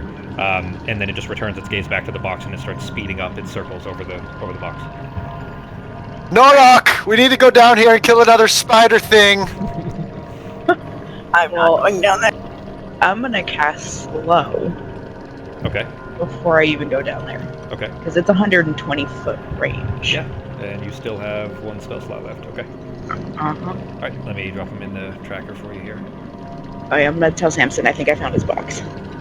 Okay. Damn it. What was that 2 for, G? Did I roll something on accident? I just No, saw that was 2. the bardic Oh, that was your inspiration. inspiration. Okay. Oh, yeah. All right. Go ahead and target him, Becky. He's in the combat tracker for you. I'll tell you, this one doesn't look as big as the one did up top. Good.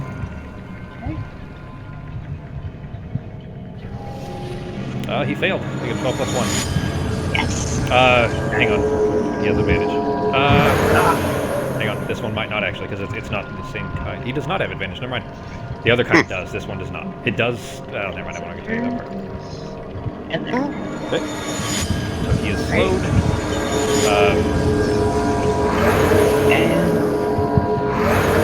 He definitely is moving slower. The motions of the arms spinning over the box are almost half the speed that they had been, but he's not stopping. He's still like he's basically ignoring you. It almost looks like. Okay. Can I also reach my head down and use what is it, vicious mockery real quick and just talk some shit to him? Go ahead. You got another lame spider joke to throw at him?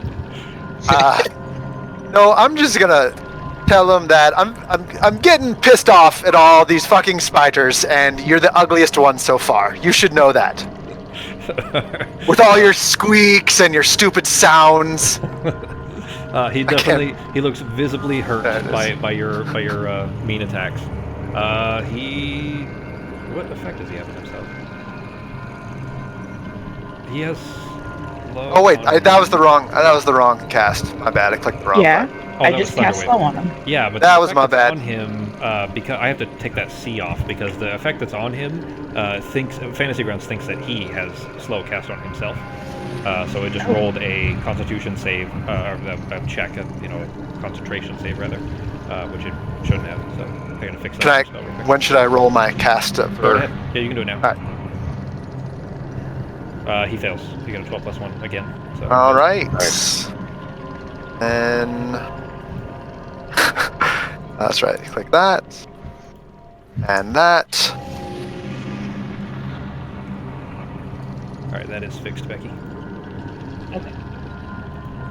Oh, well, he's getting all.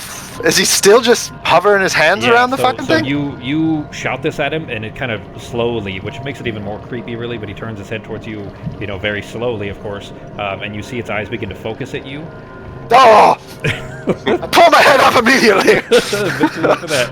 Oh. Wisdom save 14. Oh crap! While this is happening, can I ask Artemis for the broom? Yeah, you can. Yeah. So, Does he at least get disadvantage on this? Or is it just on? Yeah, it's not. Ah, okay. You know what though? That's not a spell either. So I will say. And it's actually your save, so never mind. It wouldn't. There wouldn't be anything unless you have something to help your roll for it, which I don't think you do, because you didn't roll a natural 1. So you feel this immediate like friendly attraction towards this guy. This is one of your best friends down here. This eel spider thing. That immediately you have this sense of why were you so mean to him. You hurt his feelings when you told him that he was the ugliest spider.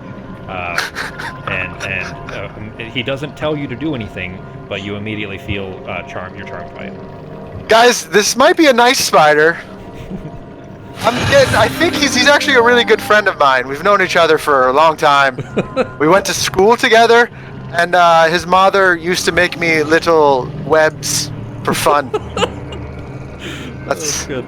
Just letting everyone know he's a good guy. But he turns his head back and continues working over the box. Well, if I have the broom, I'm going down and just floating over the water. Okay, so the water is covering half of the, you know what, I'll draw a line. Actually, I'll do it with this one so it's easier. There we go. The water is covering, whoops.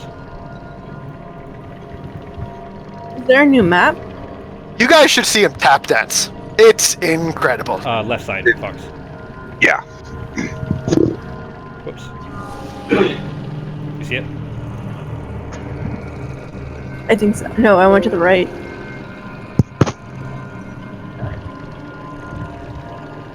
So Okay, where now that- I see it. Where that red line is, that's water to the left of that, and it's filling up.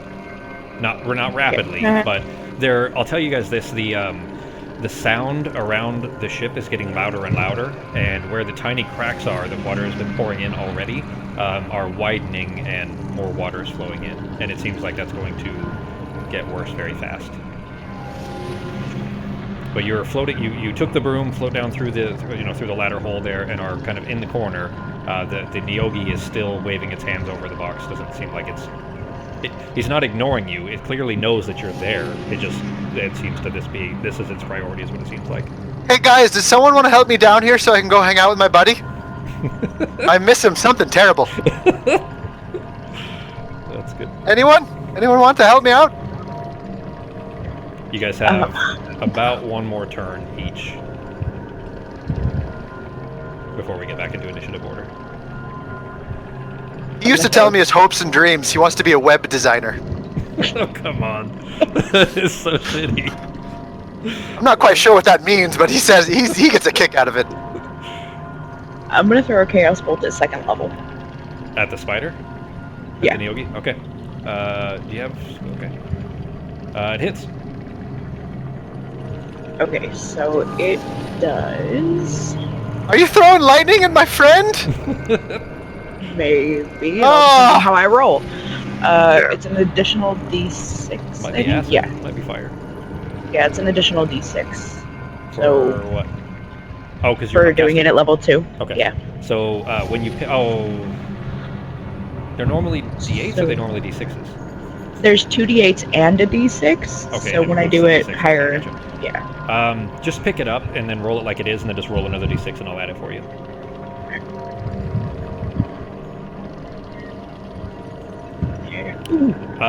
Okay, so the which damage type?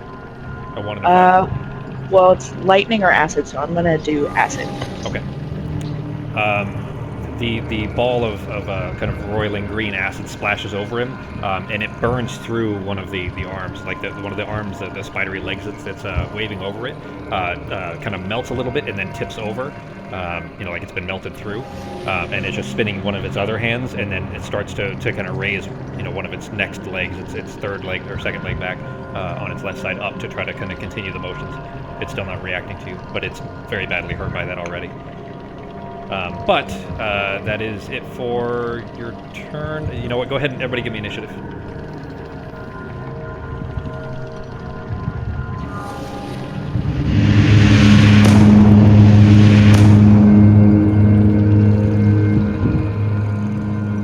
Not bad for disadvantage. Sweet. Yeah, you roll for disadvantage. Oh, you would have had advantage because of the shield, but disadvantage because of the... Evened it. So, yeah, from the in range. Okay. Okay.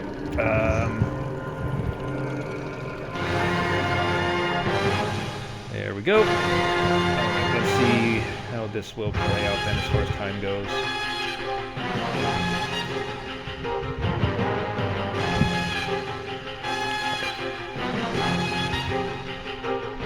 There we go. Alright, so a sound not unlike an earthquake, like I told you earlier, is clearly booming from underneath the ship. Still some ways down, it sounds like, but it's obviously getting closer and closer. In immediate response, the swarms of spiders that are scrambling across the room here all scramble up the walls and the decks of the panic up to the right, where Sarah can see them, beginning to assemble into ever larger masses. The ship's creaks, the sounds of it is creaking and listing even more severely as water pressure is beginning to kind of push in from the outside, and timbers are snapping and water is beginning to pouring in through the wider cracks in the hull. A half second later, though, just a massive shaking, just like almost earthquake-like, really just rattles the entire ship, knocking it hard to port, causing the deck to shift out from under you. Everybody give me a deck save. Need to beat a 14 or be knocked prone. Do I have to since I'm on the berm? Nope. Since you're floating, you don't have to. Alright, so both Pogo and Arteme are knocked prone. Ben, you have an advantage because of your... danger sense. Oh, this isn't something you would see, but,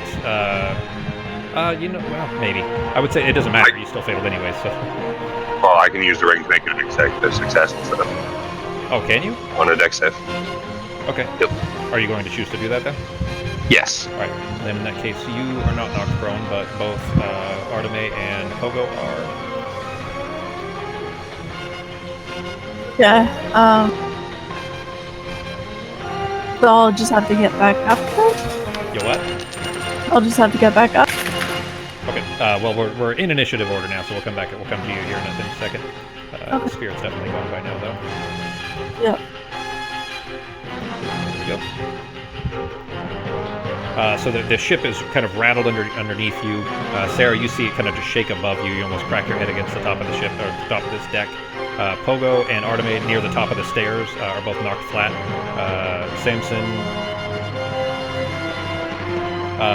Samson reaches over to the wall and kind of steadies himself to keep himself from falling over. With the Nyogi seeing, feeling this same kind of shattering, kind of rotates in place to face you, Sarah, in the corner there, kind of twirling its spider legs in some new somatic glyph. Its appendages start to glow blue, and this circle of runes here, back in here, this circle of runes appears around its feet before it kind of explodes in this blue light and the snapping close around it, and he's gone. He teleported himself out. Where'd my friend go? You know what? You're no longer charmed. No longer charmed? Yeah, he wouldn't be near enough to keep you charmed. Guys, I don't think that spider's my best friend. I think that was not right. It was just trickery. But Samson, though, kind of holding onto the wall there, he says, "The box that has to be it." Referring to what Sarah had said. He says, "We have to hurry. We are going to be in initiative order here for some time, and I'm going to go ahead and tell you this is where that thing the timer thing at the bottom that Ben asked about earlier. Everybody see that? Yeah. Yep. As soon as it gets to your turn, you'll have 30 seconds. Basically, you gotta, it's going to be a little bit hectic, but that's kind of the point, of course, to be moving through each turn as we go through this. So, Pogo, it's technically your turn, so you are knocked prone from the ship being rattled. Something very large, obviously, just hit the ship. You guys need to get that box and get out of the ship. Alright, so I stand... Doesn't standing take like a whole turn? It takes 15 feet of your movement. It takes half your movement. Okay, half my movement. Yeah, so I stand up, actually, and you have 15 feet left. You're normally 25. Problem is, Norok's still way over there, so I can't really do anything. So I need to get down there to help. So just gonna end my turn, I guess. Okay. Norok's turn. There you go. All right. I'm going to move over here and look at it, and does it look like I'm going to get my ass stuck if I hop down there? No, there's enough room for you to make it down for sure. You're probably just, if you use the ladder, you're going to break it. You know what, Arteme, had asked about what things to secure rope to, and I didn't get back to that. So Fox, would you 10 seconds. would she have tied off the rope to the mast or something?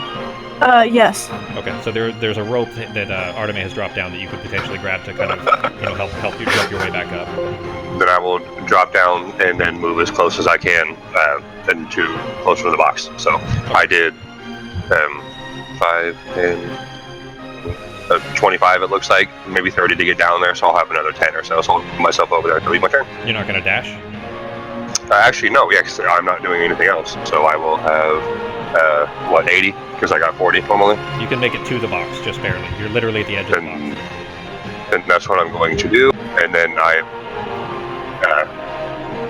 I guess, try to check the box out and see if it looks like it has anything zapping off it or anything. And if not, I'm going to grab it. And as soon as my next turn is, I'm going to drag it.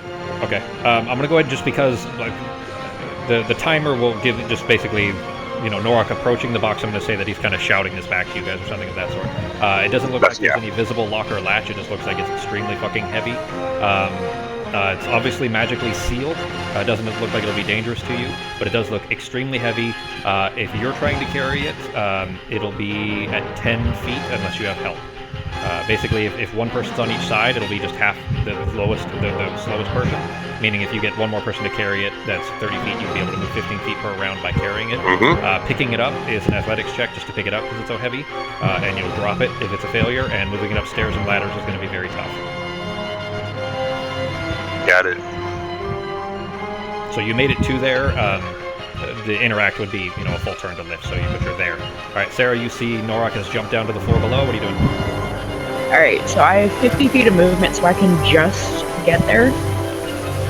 And I'm going to tie my rope to the handle. What does the handle look like? Is it like a solid handle I can tie a rope to? There are 2 bars. So basically, if you look at the box where it is, the icon on the map there would be a bar sticking out of all 4 corners of it, like this. Like that. And then the same thing on the southern side. Okay, so if I tie a rope to it, it's just gonna slide off. If you tied it on the side that Norak's on, yes. I guess explain to me where specifically you'd be doing with the rope, and we'll see if it would be useful or not. Okay, so I was imagining a handle on the side that was attached to it that you could tie a rope to. Gotcha. No, but it's more like basically 2 bar, like a steel poles that are sticking out of each end, like one long steel pole on each side that sticks out of both sides. The way that old school, goddamn, what's that word? When you'd see a bazaar style, like an Arabian style chair that's carried by slaves, where there's one slave in each corner of 4 of it, with poles on either side, like that, with it up on their shoulders. That's what it looks like. Shit. Unless you can get the box open. Which, actually, you know what? With Sarah getting that close, go ahead and give me... Okay, we'll probably finish this round and then we'll go into proper timers because you guys will understand the situation better. Give me an Arcana check on Sarah.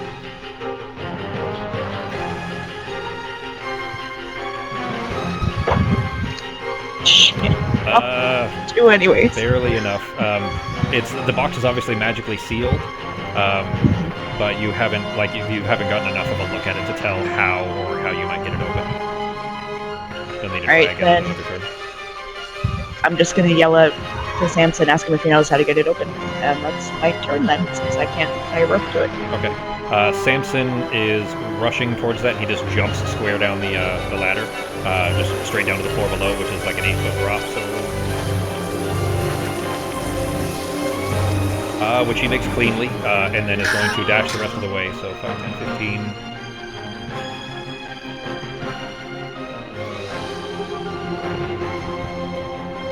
make it to about here, so he's still got to get the rest of the way. He shouts to Norak while it's still, while he's running, move to the other side, I'll grab this one, and the 2 of us can carry it up. In answer to you about opening it, he says, I have no idea, this isn't my bag. Alright, Arteme, start. I'm gonna call down, see if they need any help.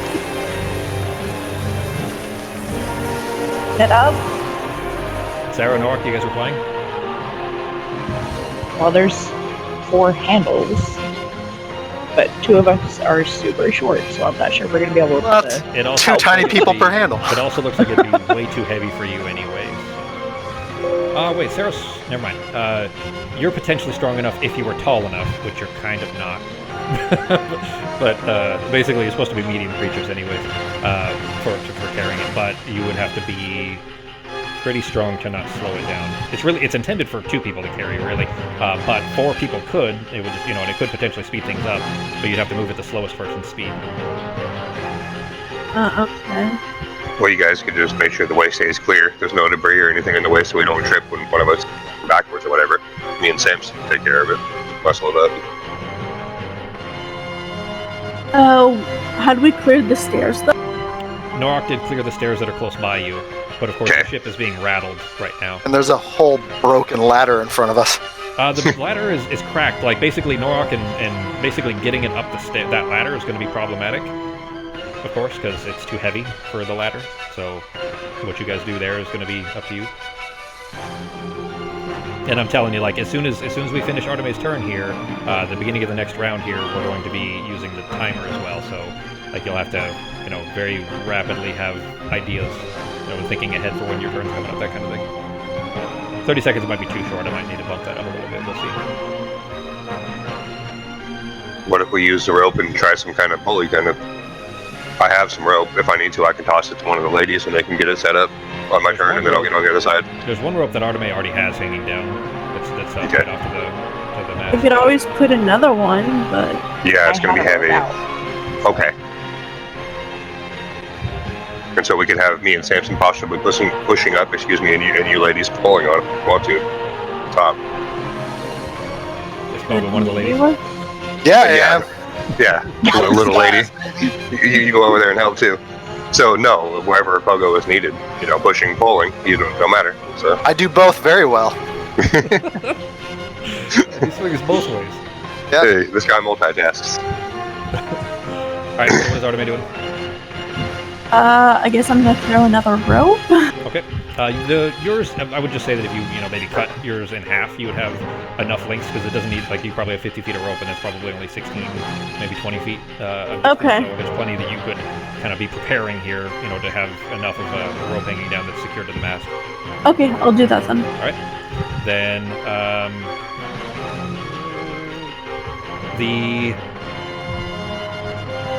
yeah, we'll go ahead and start this now. Hang on. We'll reset Justin's time in 1 second here. The noise you guys were hearing outside is clearly some gargantuan creature that has just impacted into the ship, and that's what rattled it off. But all around you, you're hearing smashing sounds that are just being repeatedly just beating into the hull of the ship here. And one spot of it in the corner, in the top left corner, over kind of behind where Norok is, basically the left on the port side, is just being bashed at over and over and over again until a frame of it bursts in, just spilling a deluge of seawater that's spilling into the cargo hold here. An arriving tentacle slithers through, kind of blocking the hole a little bit, but starts lashing out wildly left and right, trying to hit something, basically. And there's 2 other, one on the right, and then one further behind you where Sarah was, also break through right afterwards in an attempt to kind of grab someone or something. It'd be Sarah, Norok, and Samson. Give me dex saves. You only have to beat it. Do I see this? Yeah, so you will have advantage, yeah.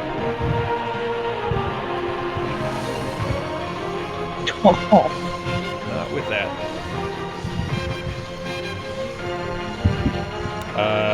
Yeah, you get out of the way in time, G.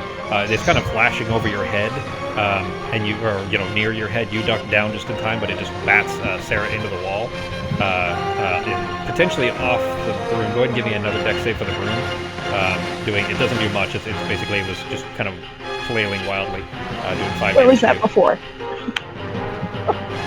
Would you have concentration on?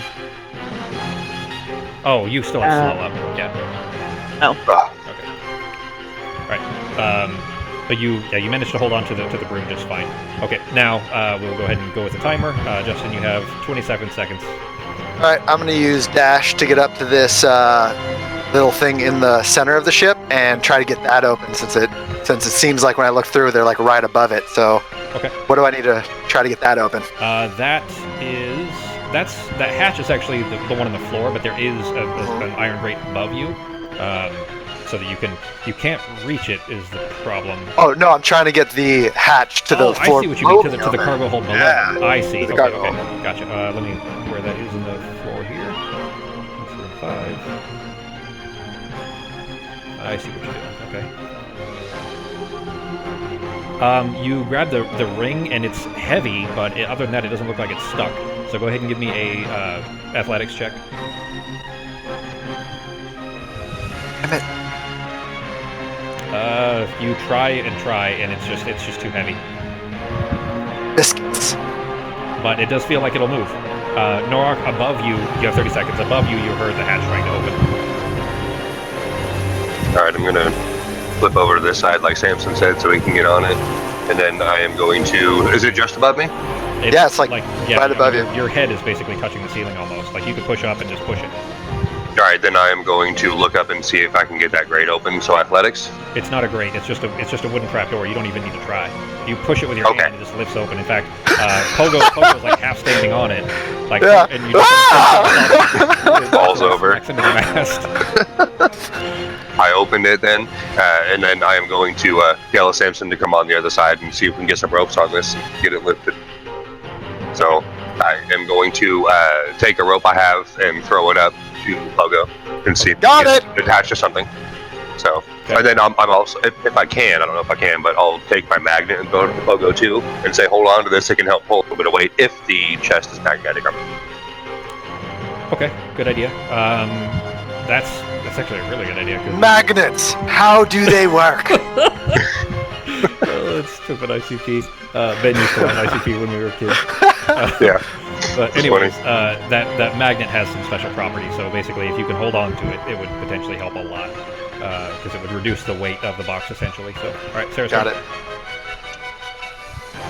Right. So, quick question: can I use my action and like ready my reaction just in case? Yes. Okay. I mean, your reaction is, would take your action. So I get, but you can't do both. Did you mean use your reaction to prepare for something? No. I mean, like, if I try to unlock this thing and a spell comes at me, can I use the rod? Okay. As my reaction, because it's a reaction to use the rod. In that case, yes. That's not really readying an action, but yes. Go ahead and give me an Arcana check.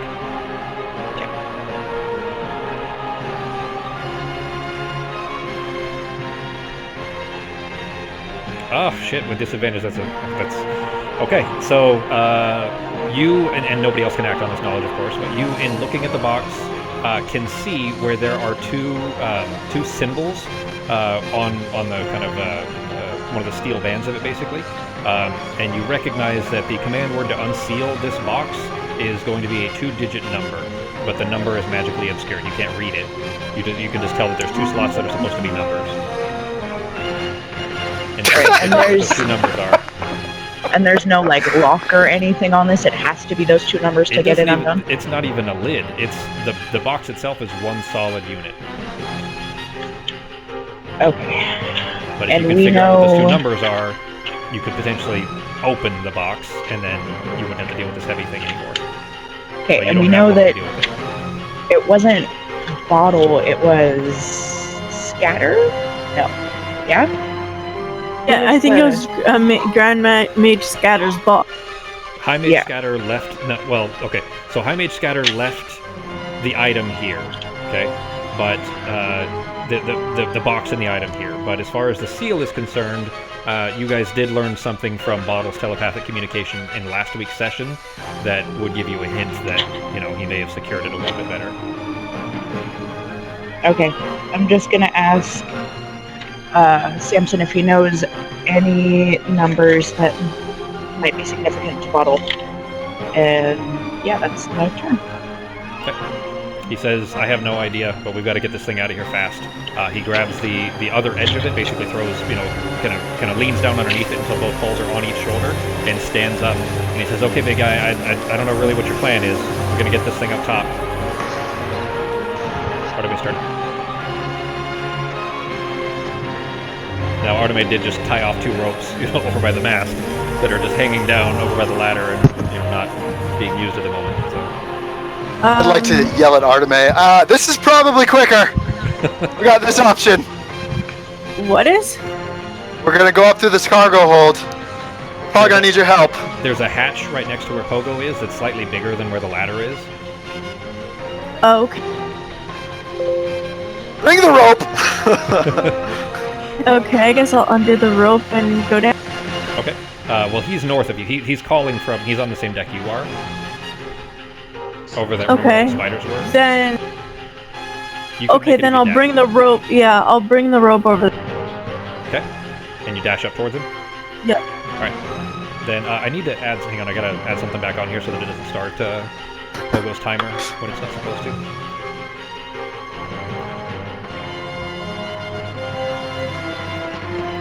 There we go. I just didn't want to accidentally start his timer when it wouldn't be fair.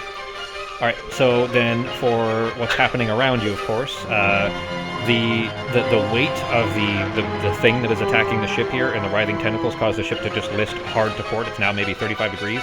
Everybody give me dex saves again. You only have to beat a 10, but you don't want to fail. Am I back on the broom? Yeah, I mean you didn't fall off the broom, so Oh. 10 is fine. 10 and above. Oh, okay. You just barely succeeded. So no deck save. Correct. Yeah, you don't have to make dex save yet. But Norok, you know, with the weight, I can use my thing again. God, I got 3. Alright. Love that. Yep. Okay. Well, let's And they come 1d3 on a wall. Back. Yeah. So you've used 2 charges out of 3, I think, for it. And first 2 times I've even used that, and it's kind of funny. But the ship gets just jostled really hard again and knocks it over. And I'll tell you from here out, you're gonna have to make these pretty regularly. And if you fail, or if you ever get knocked prone for any reason, you're going to be sliding towards the port side of the ship as well, because the ship is tilted about 35 degrees to the left now. So it's hard to even stand up straight at this point. All right, it is Pogo's turn. 30 seconds. All right. Well, I'd like to scream down. Like, what are we waiting? Like, can't we open the box? Is there what's keeping us from opening this box? I Who's- need a digit number. Who's got the journal? Anyone? I think I still do, don't I? Yeah, I was sure that had it. Can you throw it up to me real quick? On my turn. Oh. I'm gonna come down because I want to take a look at this box. So we already have a rope tied, so I'm just gonna climb down the rope. What do I need for that? You can just hop down. It'd be 8 feet. Now, if you're going to use the rope, just make an athletics check. All right. It's only a 10. I'll tell you, you won't have time to read that, and Pogo wouldn't. Okay, Never well, mind. You fall. Fall down. You grab the rope and try to hop your way down, but the ship is rattling and shaking so much that you do fall, and then you roll across the floor because you kind of smack into the deck and then roll.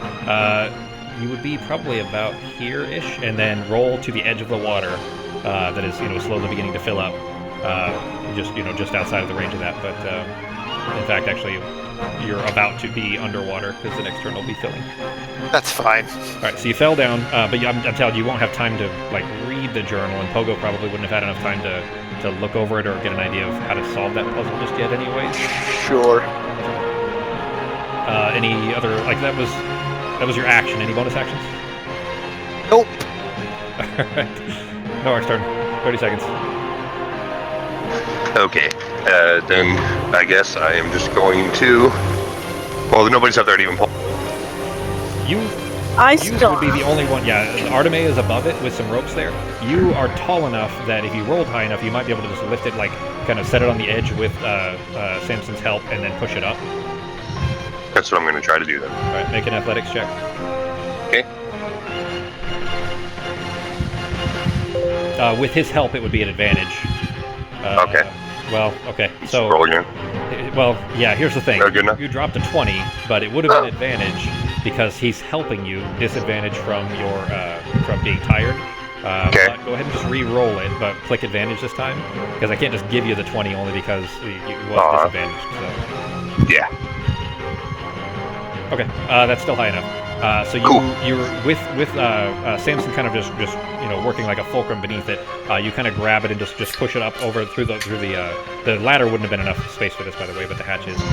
It fits through until it is pushed up this way. So actually, you had to kind of spin around and you were facing the other way to throw it up over your shoulders to lift it up here. So it is basically on the edge up there. It could still fall, but it is on the edge on the floor above now. So I'm just going to remain here holding it as steady as I can. Okay. Sarah's turn.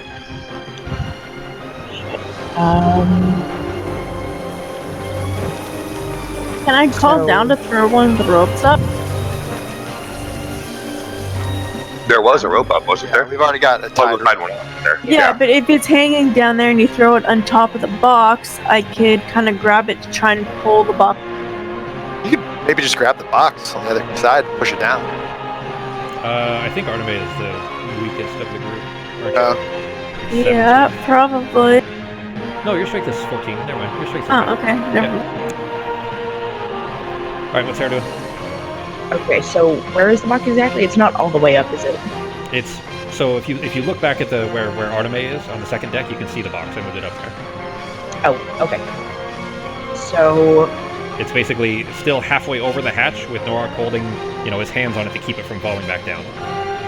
right, so I guess I'll fly over to Pogo and see if he'll get on the broom. So we Appreciate can get it. him up the hatch.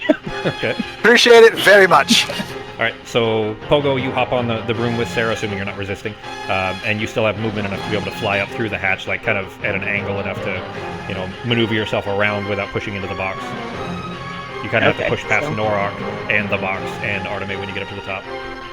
Alright, and just end up there. Okay. Alright, then with Pogo right beside you. Then if your turn? Yeah, just still trying to figure out what the hell those numbers are. Okay. Samson. Samson says, "Okay, you got it, big guy. You ready for me to go up top?" Yeah, do it. All right. He's gonna dash then. He can only get to here. He makes it to the ladder and is just barely on the deck above. Artemis, turn. Okay, I'm gonna try and grab it to bring it up. Can I see the journal? It's in front of you. It's basically Yeah. Pogo the journal! laying on the floor, like half in front of you, basically, and Norak's hands are on the bottom of it. Okay, so I'm gonna pull it to try and pull it off his hand. Okay. Give me a athletics check. It's a 12 to pick it up, so speed of 12. Okay. You grab the edge of it, like basically the two poles that are near you, and throw them on your shoulders and stand up, like a squat basically, and stand up and start backing your way up so that it's not over the hole anymore so it won't fall. It does lift it off of Norak's hands. Is that it for your turn? Okay, yep. Okay. Give Pogo the journal! Artemis doesn't have it. It's Sarah that has it. Oh, okay. Let's see. Which one are we on now? I gotta change that. There we go. Okay. All right. Let's see. For Norak, he's the only one down there. The thrum of rushing water all around is just deafening almost. The ship is beginning to sink rapidly. You can see water beginning to fill the viewport that goes down to the cargo hold, above you basically. The water is up to your ankles now. So that line would be over past you, and it's over your ankles. So the cargo hold is rapidly filling. Anybody above there? Actually, that's what you guys... you hear the water rushing into the deck below you as the ship is filling up very, very rapidly. Okay. Then it's Pogo's turn. 30 seconds. Alright, so I'm going to take this journal and I'm going to look at that crazy writing from the sky. Okay, so it was he didn't let's go. Okay, H-I-J-K. It looks like they're letters. They're in an order. This is okay. This is a really long attempt to figure that out just from spending. Yeah. No, I'm gonna move over here, and I'm gonna keep reading. Hop off the broom? Okay. Yeah, hop off the broom. Give me an Arcana check on Pogo. All right. Norak, what are you doing? Alright, I'm going to. Not high enough, Justin. Okay. Is the chest Specifically, still blocked? you're not. Oh shit, you are proficient in Arcana. When did you pick proficiency in Arcana? I think it was one of the. I mean, it was obviously that first week. But Yeah. Okay. Then you got something from it. I'll give it to you in a second here. Sorry, go ahead, Nora. Is the box still up in the hatch, or can I get up in the hatch, or did it get moved out of the way of the hatch? She actually like pulled it out of the way enough that you can climb through. I'm jumping up, climbing through, and then helping to pull it up and keep that damn thing moving. Give me an athletics check for jumping up through the hole to climb your way up. Okay, yeah, you you basically just put your hands on it and just start to lift your way up, elbows up, and then the next side until you make it through there. Yeah, and then I'm just going to help move the box as much as I can. Okay. Well, that would be your turn, basically moving your way up. So Sarah's turn. Yeah. Okay, so I still see the tentacles down there, right? Yes, they've bashed holes in the walls, and in fact, you hear them bashing against the walls of this side as well. You don't see any in the room. Well, basically where you guys are, you don't see any more. But it's clear that as the ship is getting further and further underwater, more of the tentacles are coming through. Okay, so I'm gonna float just down inside, and I'm gonna shoot one of the tentacles with a chaos bolt, and then I'm floating back up. All right, go ahead. You know what? I'll go ahead and put it in the tracker for you guys as well. I didn't put an unidentified name on here, so you'll see that it is a kraken, but again, it's not something necessarily that your characters would know, just that it is, a large tentacled monster, which colloquially could be called that, but go ahead. Alright.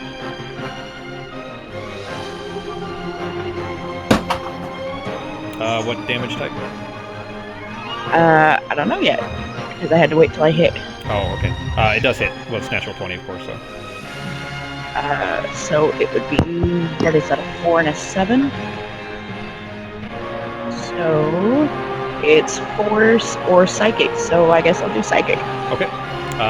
Where you blast at one of the tentacles, it immediately kind of freezes in place, and then it snakes back out, and more water is rushing in through it. But you see that the others are moving a little bit slower now, like a little more wary. You get the impression that if you hit it hard enough, that it slows down a little bit. Probably not for very long, though. Alright, I'm just gonna float back up. I'm just gonna hover over here. Okay. Samson is going to dash to make his way to the box. He says, "Pardon me, miss. If you don't mind hopping out of the way, I'm gonna try to carry that." You are to me. Okay, I move. Okay. He grabs his edge of it and has already started to lift it, waiting for Nora to grab the other side. Artemis' turn. Where's the tentacle exactly? The what? The tentacle. There's multiple, and they're not. You can't see them on this deck, but they're in the cargo hold. They've broken through the walls of the cargo hold and are lashing around in there. They could potentially try to come up through the hole in front of you, but so far you haven't seen them. Okay. Sorry, that was supposed to be crashing in the water outside too, though. That was supposed to be at second level because I don't have any first level spell slots left. Okay. What's the extra damage? Another D6? Yeah, it's a D6. Okay, so it'd actually be 2D6. So just roll a D6 and we'll double it because that's what it's supposed to be. Okay, so 2 damage to it. There we go. Sorry, what does Artemis doing now?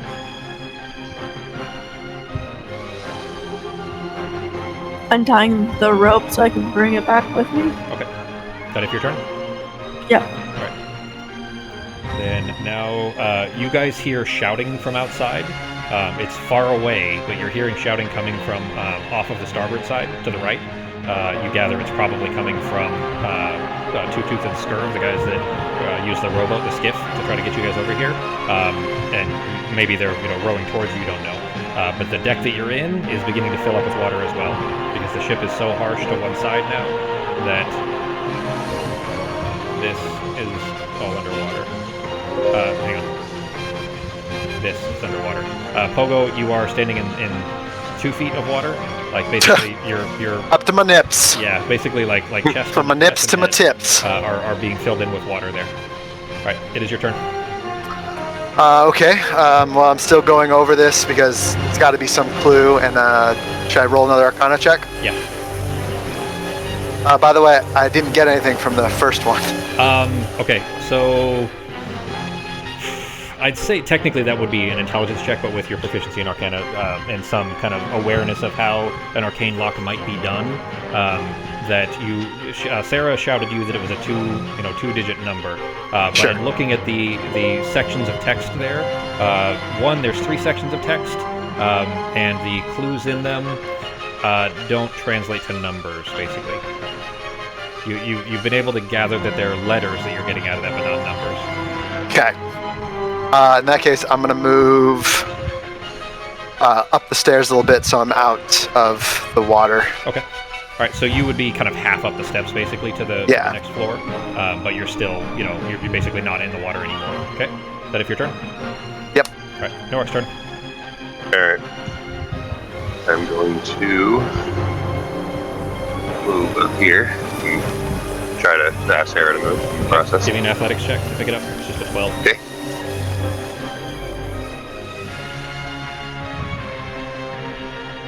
Okay. Now, basically, the two of you can move together.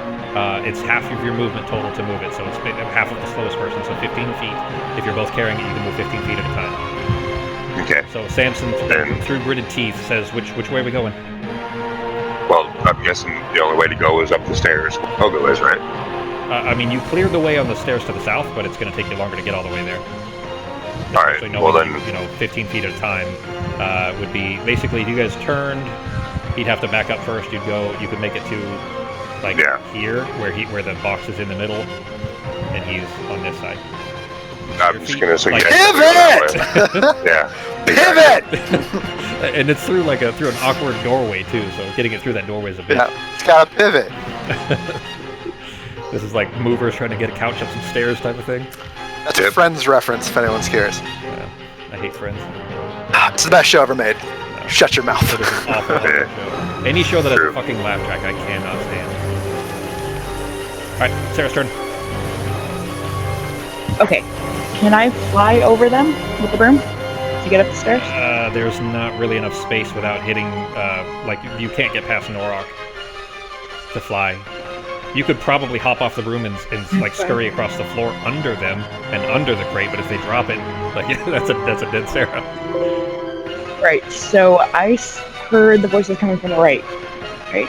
Yes, So, from outside the ship.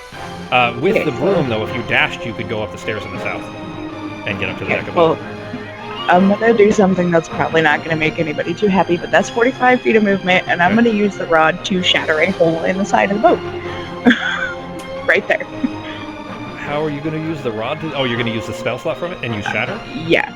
Okay. Let's see. Can shatter just break through wood like that? Let's see. It says anything that isn't worn, a non-magical object that isn't being worn or carried also takes the damage. As if it's in the spells area. Okay. Yeah, and it's specifically inorganic material, so stone, crystal, or metal has disadvantage on the save. So the save won't matter in this case, but go ahead and roll the damage on it. You can't exactly miss, so you kind of still on the broom, go sailing around the corner and hold up the rod towards the hole to try to blast a hole in it. Go ahead and roll the damage.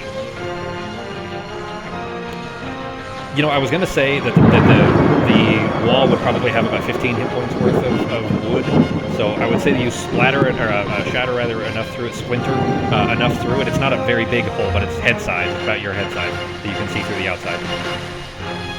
Okay. Can I see the guys in the boat? Does it look like there's tentacles attacking them, or...? It does not look like there's tentacles attacking them. You do see the two of them, Two Tooth and Scurv, and they are frantically rowing towards the one on each side, each with each one of them holding an oar, as opposed to where you normally relaxing the oar one person. They're basically both trying to scramble, get as close towards the Emperor, the ship you guys are on, as fast as they can. But the waves are pretty hectic and chaotic all around them because of the thrashing of the tentacles. And as you're looking through this, in fact, you do see tentacles kind of just wave past the not trying to get through the hole that you're using, but they're clearly flailing about outside as well. Okay, then I'm gonna use a bonus action. How many sorcery points is that?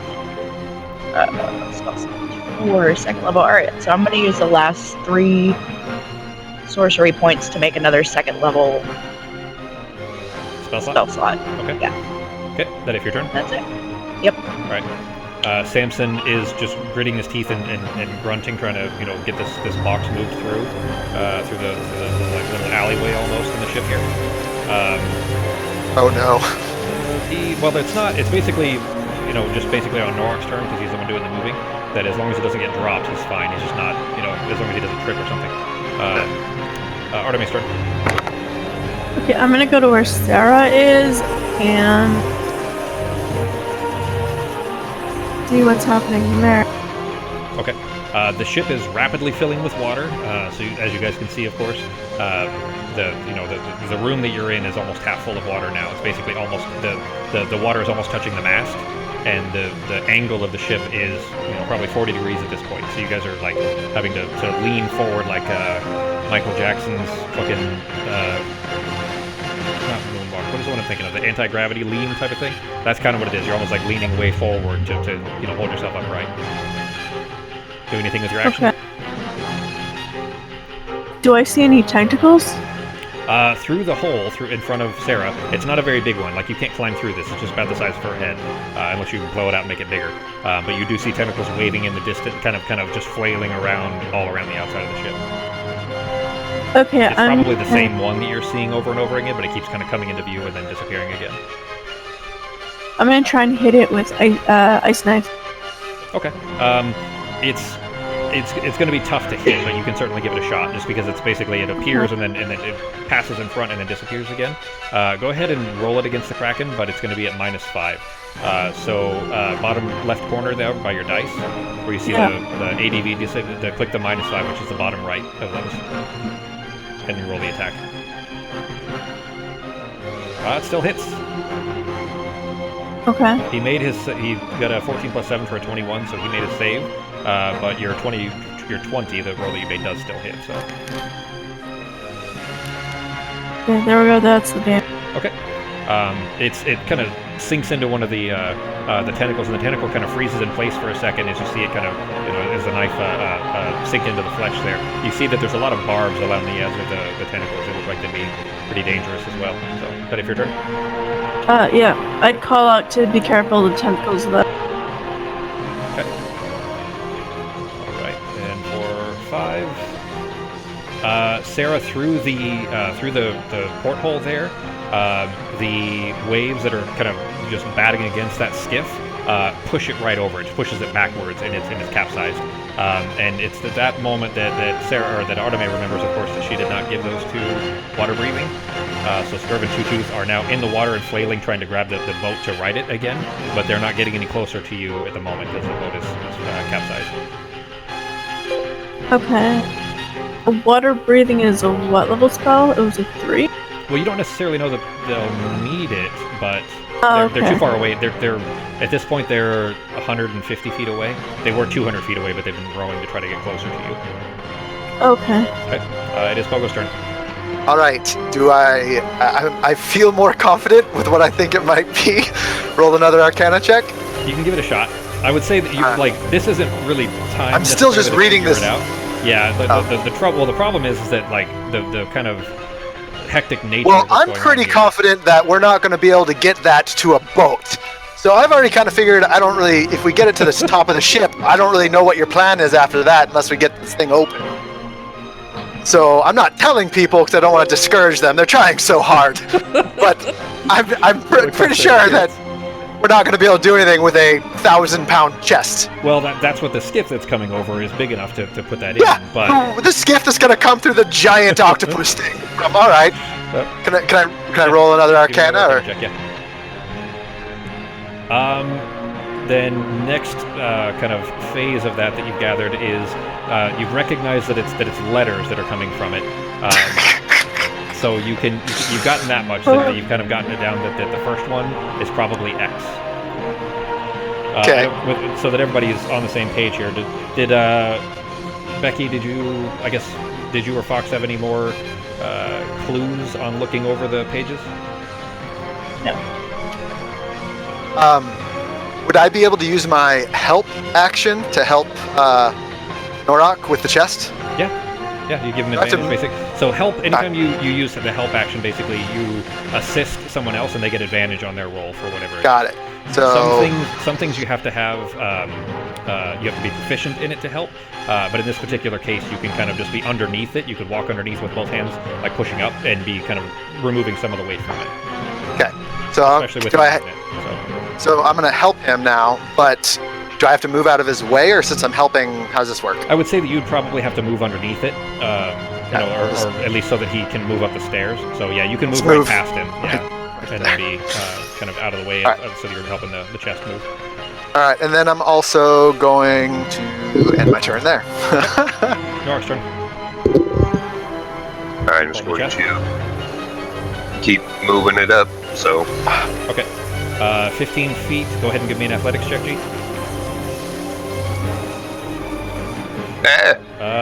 Okay, so thankfully, this is exactly the time when you would need this. Because you didn't roll it with advantage there.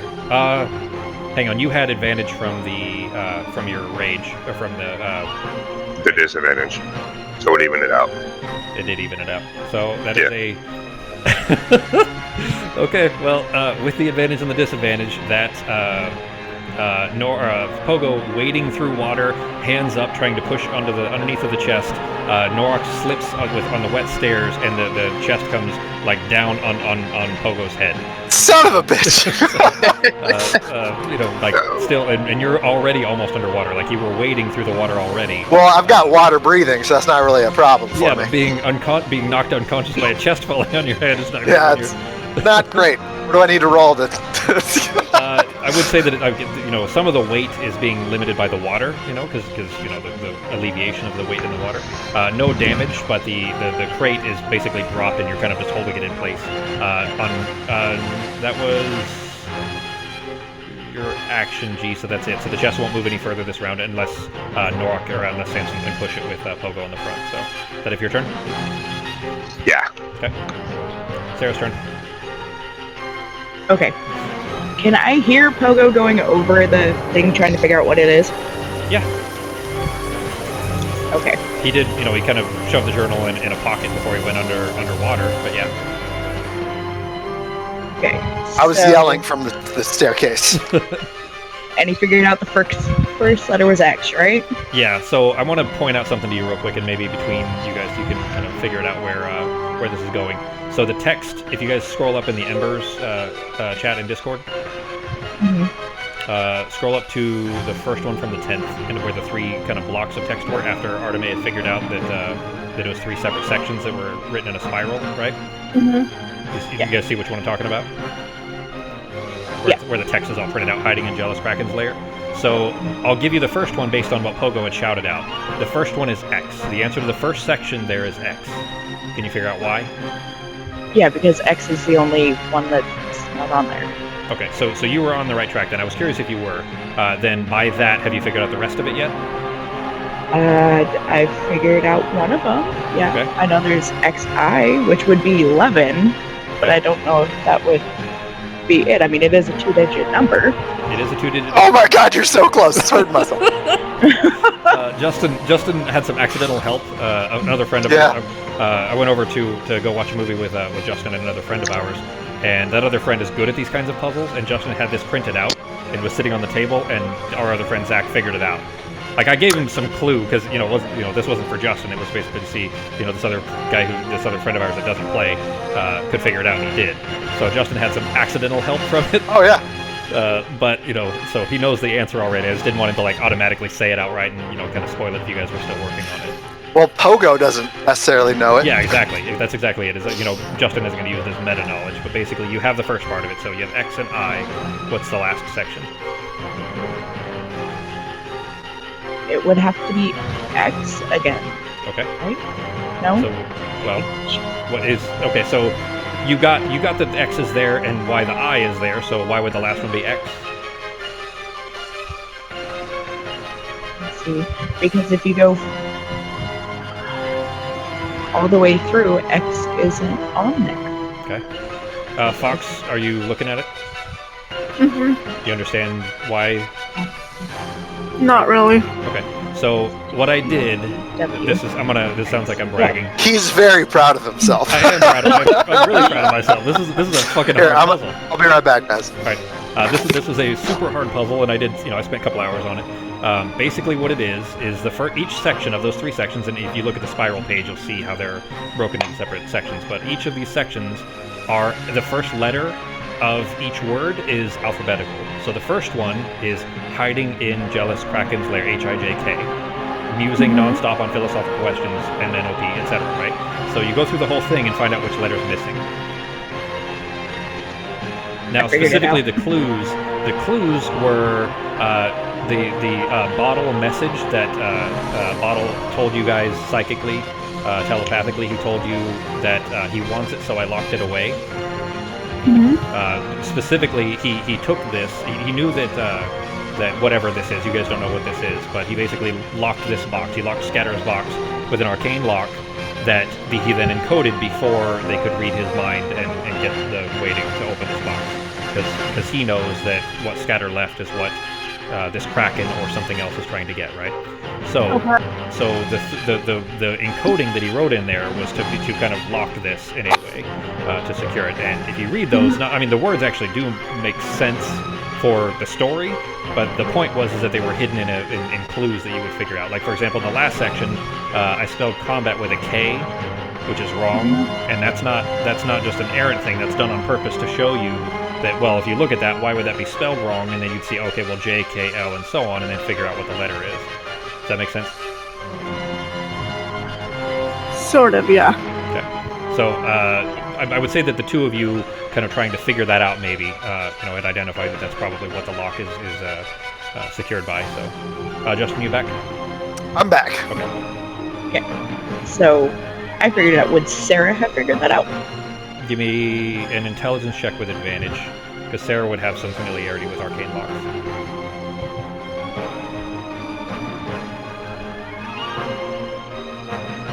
Advantage. Oh, you have disadvantage because of exhaustion, but yes, that's enough. So Sarah would have figured it out. All right. Now I have enough movement speed to get up here. Okay. Can I reach the lock? Can you what? Can I reach the lock? It's it's on the top panel. It's one of the boxes, the things on the top. Luckily, my head is holding it up, so you can swim under if you needed to. It's just with you flying above it, with Pogo like half underwater, almost like a submarine going down where there's just that little pocket of air. He's got this tiny little spot where he's like sucking air out from underneath the box. All right, so I'm gonna punch in 19. Okay. So it's not a keypad. It's just a command. Okay. It's an iPhone lock. It's got a pattern on it. So you speak out loud 19 and you hear a click. And where there was not a latch before, there's a latch on the side of the box now. And you're kind of like in Samson's way. You're like floating in the air, and he's kind of just leaning to the side because you keep hitting him in the side of the head with the side of the room. It's fine. I'm gonna open it. And you hear Pogo. He's making a lot of gurgling sounds. Yeah. Okay. Yeah, he can breathe underwater. He's okay. Yeah. But I can't talk underwater. All right. So interactively, you wouldn't have time to actually fully open it, but you have unlocked it and kind of started to lift the lid. Samson he's still kind of trying to push it forward, thinking that he's got to move the box. He says, "What are you doing? We've got to move this. What are you doing?" It's open. He kind of sits. You know what? He wouldn't sit it still, knowing that Pogo is underneath there. He's he's trying to like push it forward, trying to like give room for Pogo to get out from underneath it. Artemis turn. He's expecting Norok to still pick up the other side, and he doesn't want to crush Pogo. Artemis turn. Okay.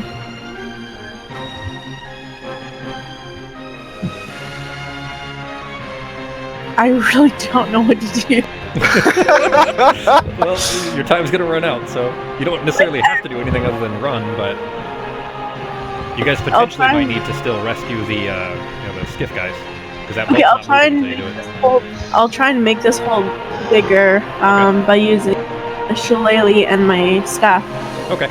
With the hole already there, you can definitely break it away with shillelagh. Break away enough to like make enough space for you to be able to jump through or something if that's what you're aiming for. Is that what you're trying?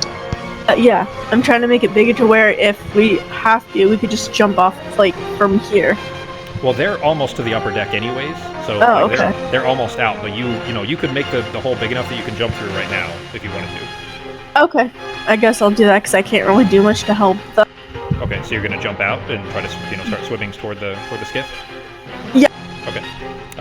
You break enough of the hole open, just kind of banging against the sides of your shillelagh, and then just dive through and swim out into the water. That is your action to do that, but you are in the water now. You do have water breathing, but you could, next turn if you wanted to turn into a shark or something like that, you'd be able to move faster. Okay. Out in the water, though, you do see the writhing tentacles just kind of swinging around all around you. The water beneath you is just full of bubbles so much that you can't really see anything through the darkness of it. But whatever is down there is obviously huge, and the tentacles are just kind of stirring the water up all around you. That it for your turn? Okay. Yep. Okay. Back around here. That makes it 6.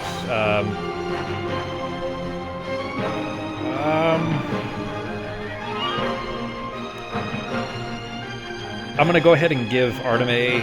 I'm going to go ahead and share this to everybody, but Arteme, looking down through the bubbles, you can't get a great view of it, especially not from this angle. If you were above the ship, this is what you would see. I'm going to go ahead and share it to everybody.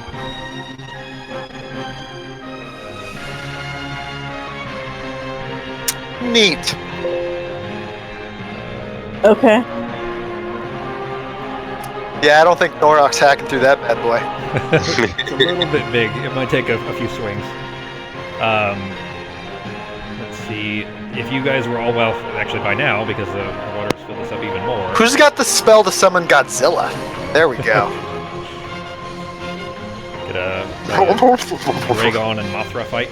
So that, by the way, where you guys are, Norok, you have like a foot of space. Samson is having to turn his head up, and he's like choking a little bit. He's basically face straight up at the ceiling of the deck, and still holding this thing on his shoulders. Like he's going to be underwater in seconds. It's okay. We've all got water breathing. You guys can breathe, but you are moving even slower if you're underwater. So keep that in mind. All right, is your turn. You did get kind of clocked in the head a little bit, not enough to damage you, but you are fully underwater at this point. Can I get out from under this? Yeah. All right. I'm just. Oh, didn't want to move that thing. My bad. Crap. The box? Yeah, I accidentally I'll just moved move it out of the way. Go ahead. All right, so I'm gonna get out from under it, and there's latches, but it's not open yet, so I'm gonna open the box. Okay. All right, so there's no roll or anything needed for it. It just lifts up like it's a regular crate now, like it's a mundane crate. And if there's another box in there, so help me God. You pull the lid open, and inside, give me a wisdom save on Pogo. Oh no! You know what? Give it to me on Sarah as well, and I have to make one for Samson too. Oh. Uh-oh.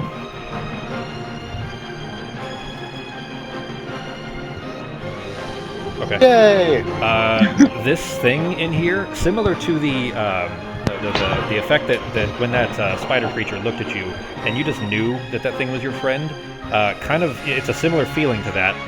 But this thing in here is the only thing you've ever wanted in your whole life. And what you see in there is it's pretty good size. It's probably the size of like a flower vase, like a vase. And it's the shape of a crenellated tower. It looks like a castle tower, but it's pretty good size.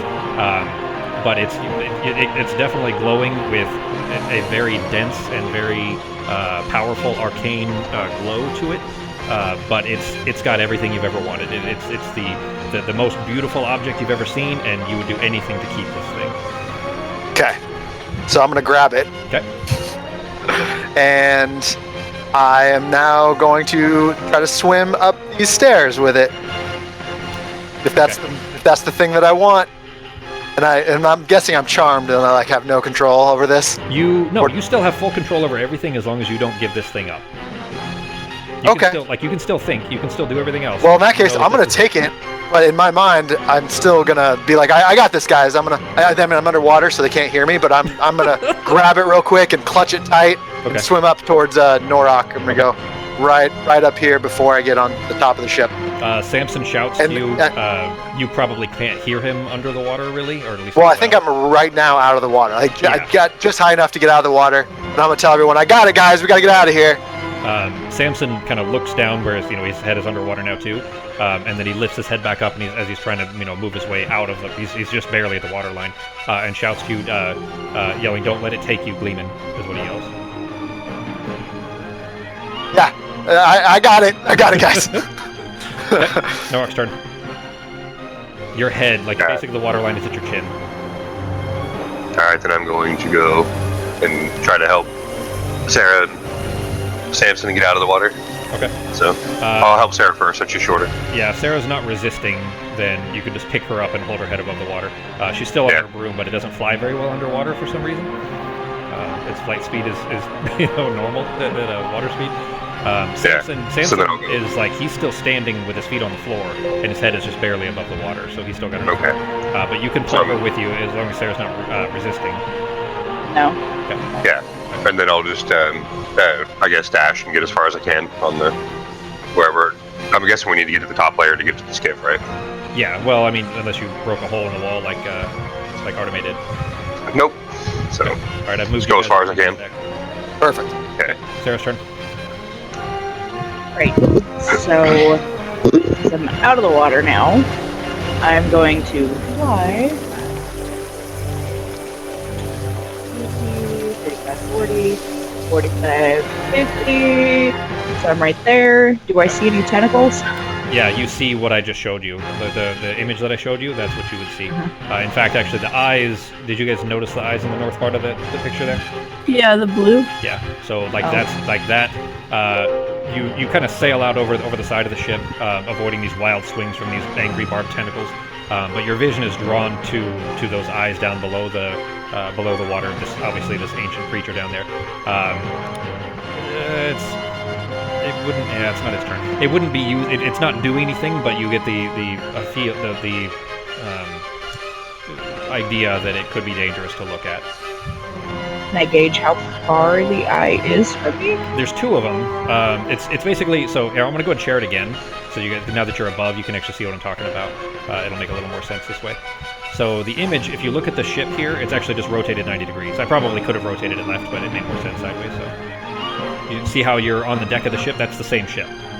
There. So he'd be off to the left side. He'd be on the port side of the ship. So you're just up high enough that you can see its gaze, but its eyes are over here, basically. Oh, okay, I see him. For the deck that you're on. Right, so that's... Which actually, just for simplicity's sake, I'm going to go ahead and move Arteme. I'm going to move you off to this side as well. I know this is a little bit confusing because there's multiple levels of the same deck, but you understand that you're in the same place, right? Fox? Yes. Okay. You're in the same... You didn't move beyond, the side of the ship. It's just that you dived out of the side, and I just moved you over to the deck that kind of everybody's moving to instead. So, right. Yeah, I get that. Then what is Sarah doing? Okay, so gauge about 120 feet or so? There's tentacles. Well, he's pretty far underwater. Hitting him is going to be difficult, but you could hit. Well, the tentacles are all around you. Alright, then I guess I will just shoot at some tentacles. Okay. You do still see, by the way, that the skiff is not right turned up yet, and you're going to need that. Oh, shit. Alright, how far am I from the skiff? 150 feet. Shit. You can dash with the broom, so it'd make it 100 feet per round. You went 50 already, so you'd have 50 more. Yeah. Alright, I guess I'll dash. Okay. Alright, then you just kind of leaning into the broom, going as fast as you can. You've made it to, you're just almost there, basically. You're just basically right above them, with the ship still, or the skiff still overturned. Samson's turn. He, seeing that everybody else is kind of, the thing is taken out of the box, he knows what it is, or at least he has an idea, and he is just going to swim and dash his way up through the water until you guys see him kind of dripping water, stepping up through the stairs. Immediately looks at Pogo and says, "Don't listen to it. It lies." That's what he tells you. And it's Artemis' turn. He's like still catching his breath. Fine. I got it. Don't worry. No worries. Okay, which direction is the boat in? Like the one where... The skiff or the favored wind? Yeah, the skiff. The skiff is 150 feet to the right, off the starboard bow. It's basically, you saw Sarah fly overhead, and is basically right over the boat right now, because she used the broom to fly there. Yeah, I'm gonna head towards her. Are you... gonna go shark form or anything? Or Yeah, I'm gonna turn into a shark and then go towards her. what's your swim speed in shark form? Let me find it.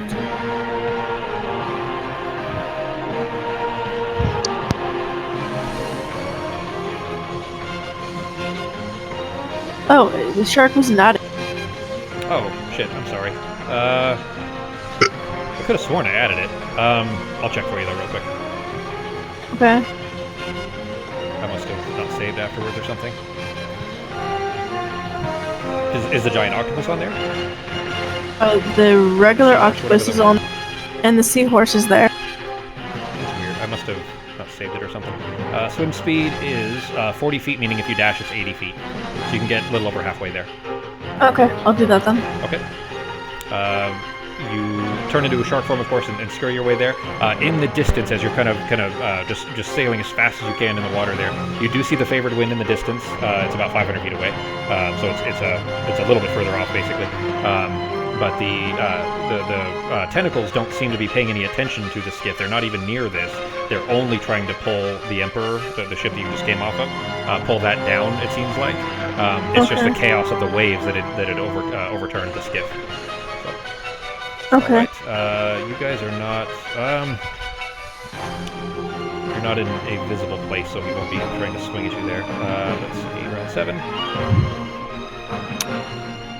Oh wait, do I see the guys that were in the skiff anywhere? They're under the, they're like kicking in the waves, trying to turn the boat back over.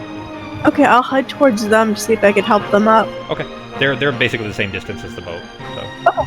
Alright. Now, the water level is so high now, by the way, that the deck that you guys are on, it's about here.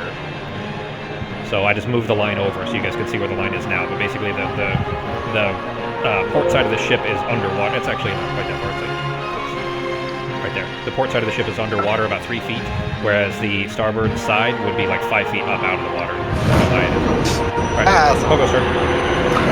Alright, well, I'm going to cast Minor Illusion to create a replica of this thing that I just pulled out, because I'm pretty sure this big beastie wants it. So I'm going to hide the real one. Either I'm gonna put it in my bag, my little satchel, Put and the real one in your bag? yeah, and then I'm gonna hold the fake one. Okay. And then I'm gonna go ahead and let's see. This is hard terrain, and all right, Everything so I is can make it difficult terrain to. from here out. So. Oh, really? Well, because the ship is so turned. Oh. There. Yeah. And I will go 10, You have 20. 15 feet. Okay, so like, I guess right about here. I'm gonna go right here, and I'm gonna face it, just in case, I guess. And let's see, Minor Illusion, and that's the end of my turn. You know what? Actually. Oh, I can dash it. Oh no, I can't, because that would be an If action. yeah, it would be your action. But you can almost see its face in the water right over here because the ship is turned in such an angle. Okay. Its face. And I'm gonna will be hold. right I'm there. gonna hold up the Minor Illusion so he knows that I have what I think it wants. Okay. And I'm gonna. Do I have enough time to just throw it the opposite way into the water? Yeah, I would say so. Give me a. You can choose either. Deception? Well, it's kind of deception, but it's also a little bit performance. I've got what you want, buddy! Go ahead and do deception. You've got good performance skill too, but use. Yeah. There you go. Okay. Let me see whether it believes you or not.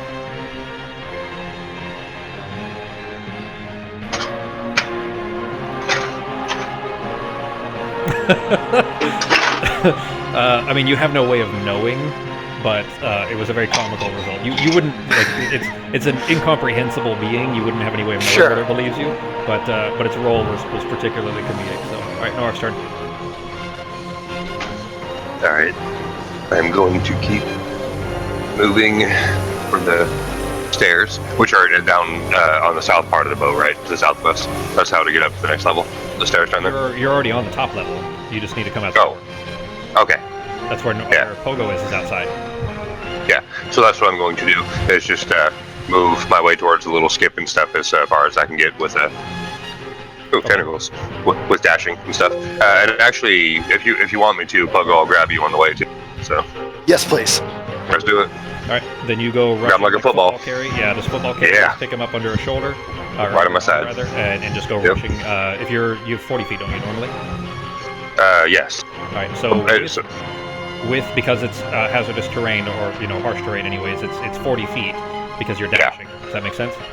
mhm. All right. So go 40 feet, and then you can move Pogo with you. Whee! Where did you throw, Justin? Do me a favor and just Yep. use a pointer and draw a circle where you threw the illusion to. It won't stand up to scrutiny, but what direction did you throw it? You said the opposite direction. I just don't know where that is. Oh, I mean, I threw it like over here, Okay, overboard on the what I- opposite okay, side. That's of what the I boat. thought you meant. I just wanted to make sure. Okay, Sarah's turn. You are above the boat. It is still capsized, and you see both Scurv and Two Tooth are like pushing at the side. They're not drowning. They're sailors. They can swim, but they're just trying to push the boat up, and they can't get it to tip back over again with all the waves.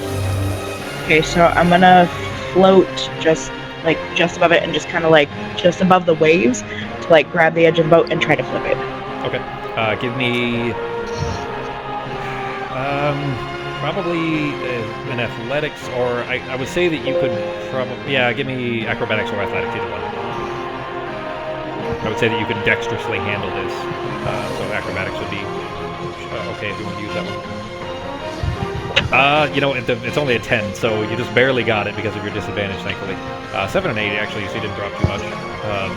But you managed to flip the boat over, and both Scurv and Two Tooth are like, that's what they were attempting to do, of course, but they're smart enough that they both grab the sides of it at the same time and lift themselves up at the same time, so that it's not tilting one way or the other and rolling back over again, and immediately are grabbing it and pulling it or getting ready to start rowing again. Right, so since they're back in the boat, I am booking it back towards the ship. And yeah. Back towards the favored wind or the Emperor of the Waves? The Emperor of the Waves. Okay. Don't forget to mark off your Rod of Absorption, the spell slot you used out of that. I did, because I had 4, so I dropped it down to 2. Oh, I still see 4 on my side. Okay. This is probably... Pretty sure I dropped it to 2. It's okay. It probably just didn't update on my side. Oh, I know why. It's because I didn't move my cursor. Hang on. Oh, there we go. There we Okay. Okay. Then if your turn. Yeah. All right. You can make it back the 100 feet back towards the ship. So you have 50 feet left until you're back to the side of the ship. Right? It was 50 feet and you're dashing? Yeah. Okay. All right. Samson similarly just comes booking it out of the corner as best he can, and he's trying to hold himself, steady on the ship here. But he rushes his way over towards that bag that he had left on the top deck here, the bag, the chained-up bag that he'd been carrying this whole time, and he immediately starts undoing the chains on it and trying to pull something out of the bag. And you can hear, metal plates clanking and stuff like that, but it's clear that he's trying to pull whatever's in there out of it. Artemis' turn. I'm still heading towards the boat. Okay. You then, as a shark, you can make it the rest of the way for sure. So now you're, a shark, and they don't, the Scurv and Two Tooth don't seem to be paying you much mind, but basically you're a shark, beside the boat. Okay. Are you gonna, just escort them? You turning back in to get back in the boat? What are you doing? I'm just gonna escort them and make nothing attacks them. Okay. You don't see anything else around. You get the impression that the normal sea life that would be around here were probably scared away by the Kraken. Yeah. Okay. Now the Kraken on the side of the ship here, crap. seeing that he's got some visible targets and not just the ship itself to attack, he's still got tendrils wrapped around the ship and are trying to crush the ship itself. But you guys are all going to take a good whack. One for Pogo, which hits.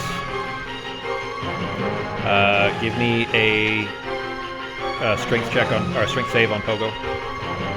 Ooh, that's not gonna be good. Not only does the tendril kind of smack you across, like pretty much your okay Fox, smacks you like your entire body width. It's taller than you are, but it wraps itself around you. You are grappled and restrained, and are being held up in the air. It lifts you up off of the deck. Shit. You know what? I'm carrying him. Yeah. So Norok, that matter. So give me a strength check on Norok, because you're going to get hit by a 2G, because he got basically, you're going to take the hit as well, but we'll see if you can hold on to him. You're going to play tug of war with a fucking halfling. I'll win. Rip him I'll in half. win. I don't think you can What a way to go! What a way to go! He definitely is ripped just straight out of your hands, not even a chance. The strength on this thing is 30 G, so Oh, come on. you didn't really have much chance. but Pogo is ripped up out of your arm and is now like up above the deck by 15 feet, kind of just swirling around as he's wrapped up in this tentacle. And then he similarly, you take the. Hang on. I rolled the damage, didn't I? I don't think I did. so. I did. It's Okay. yeah. Can I use up one of my bardic inspirations as a cutting words reaction? To make an action. Yeah, go ahead. I think it will. So hang on. on Yeah, a you didn't damage use your roll. hit. Yeah. So I've got one more. So I roll a bardic inspiration die and subtract the number rolled from the creature's roll. Okay. So can I do that for the For the damage? you took. Yeah. Yeah. So bardic inspiration. Did that not roll? Nope, that's not what I meant to do. I meant to do cutting words. Yeah. Nope, so- I meant to do cutting words. Yeah, cutting words. Okay, so it's just a D8, so just roll a D8 and I'll subtract it from the damage that you... I assume you were doing it on yourself and not the damage that Norok took? Yes. Okay. So, is it the fourth one over? Third from the right. Yeah, fourth Third from from the the left. right. Yeah. There you go. Oh, damn it. Ignored a whole 2 for your inspiration. Damn it. There you go. You are still grappled and restrained, though. Right, your inspiration is used. Okay. Yep. I'm back. Okay. It is now going to similarly whack Samson. Oh, G, give me a strength. It's a contested strength roll, so a strength save. Which does hit Samson. There. You succeeded. Hang on. Yeah, you succeeded. It's only Okay. 12, so you're fine. Good old modifier. It smacked you, and you took the damage from it, but it didn't. It wasn't able to grapple you, because you're able to just kind of push the tentacle away before it can wrap around you. Similar with Samson. All right.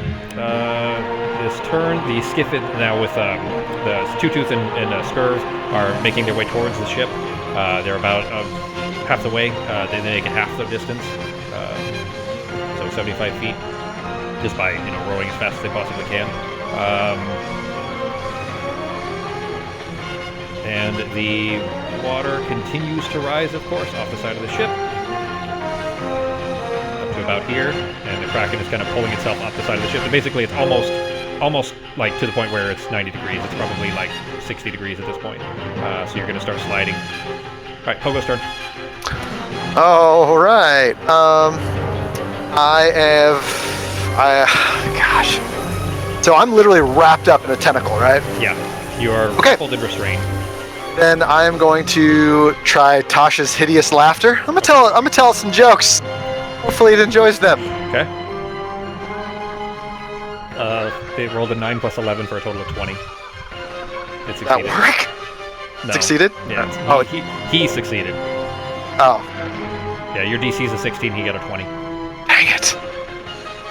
I think is there still a, if it doesn't, no. Any bonus actions? Nope. Disadvantage on dex saves. Okay. But yeah, you can still cast spells and everything. You still, Yeah, I can't move a sword or anything. I can't Yeah. do that. All right, Norok's turn.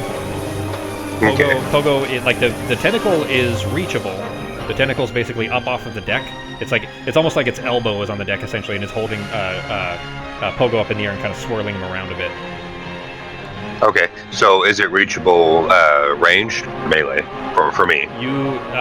So tentacle wise, it would be like The one that's holding Pogo. Yeah, the one that's holding Pogo. You can run to it. It's at the water's edge, like here, Okay. where it's touching the deck basically. So you could melee it from there. Yeah. Okay. So that's what I will try to do. Okay. So give me 1 second. We'll find out the combat. See if I can get him down.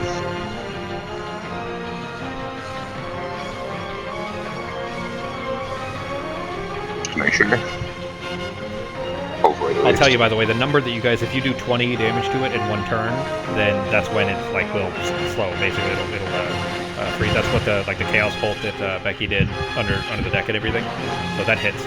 If you do 20 damage to it, it'll like pull that tentacle away. It doesn't hurt it that much, but it'll pull the tentacle away and be slower, meaning it doesn't have as many attacks per round. 15. Go ahead. Sweet.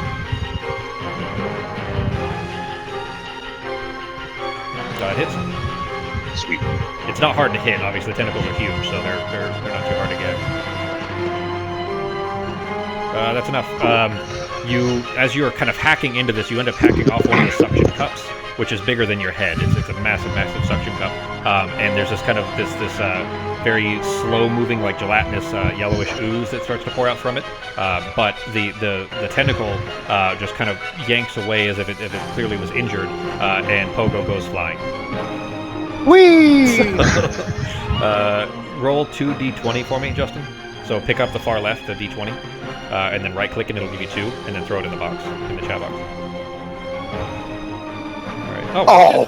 No, that's actually good for you, because it's actually the number of feet that you go flying. It could have been up to 40 feet, and you go flying 2 feet, and then just fall to 15 feet, and so you crash onto the deck, which is a d12 for falling damage. So you take 9 falling damage.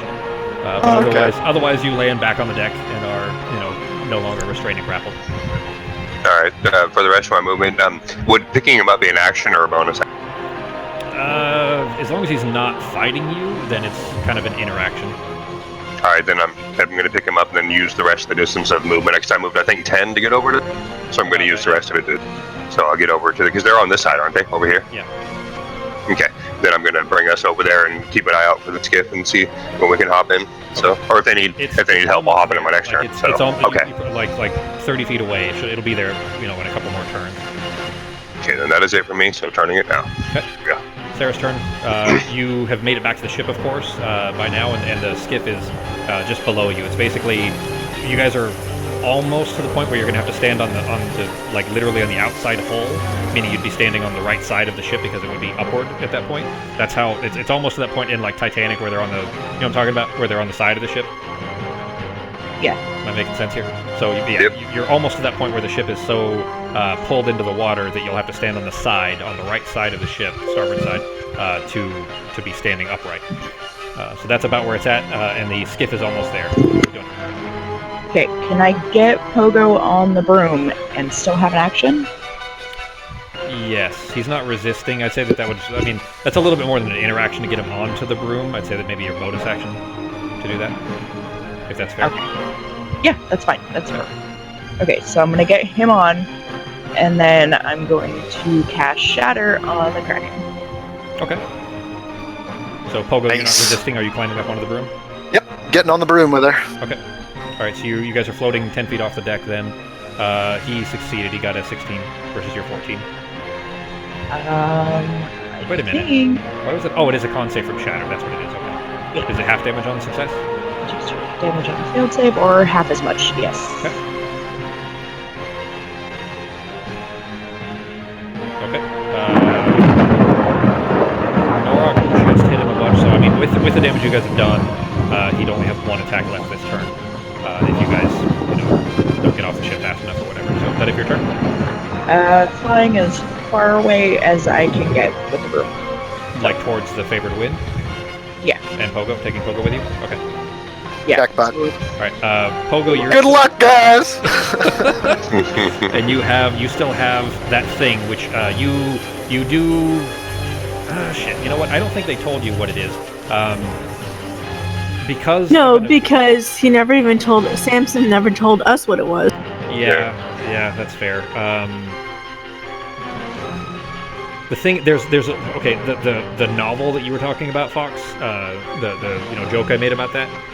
You guys would have some idea of something like this, not necessarily the same thing, but yeah, don't worry about it. I guess you guys might potentially have an inkling of what it might be, or at least the kind of thing it might be, but you wouldn't necessarily know just yet. So I would say that you probably need to talk to Samson more to find out more information. Yeah. So I don't want to reveal it just yet until you guys have figured it out.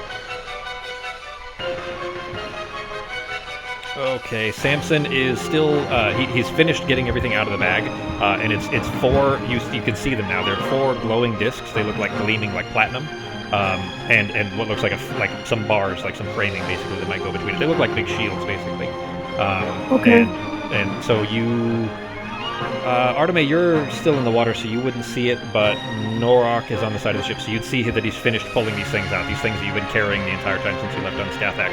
But he's pulled them out, and he says, we've got to get these back, big guy. We can't risk it. I think Pogo might already be in trouble. That's the first turn. Alright. Alright, Arteme's turn. I'm still with the boat, the skiff, so Yeah, I'm the skiff still is just. it's actually arriving now, so you're basically on the you're at the side of the ship. You're basically Okay. looking at the bottom of the boat now. Because it's up, up above the water now. I guess I'd call out to. Well, no, You do what?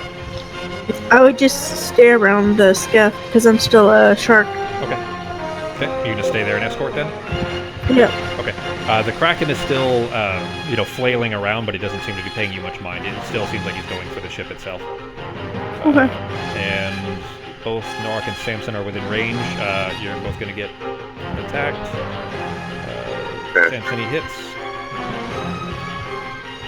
See if he makes a save. He smacks Samson pretty good in the head, and it actually knocks Samson over to the side, knocks him prone, and he's kind of scrambles himself back up. But he did not get grappled, which is good. Give me a strength save, G. Oh, he had advantage on the hit because of your rage. Okay, you're able to.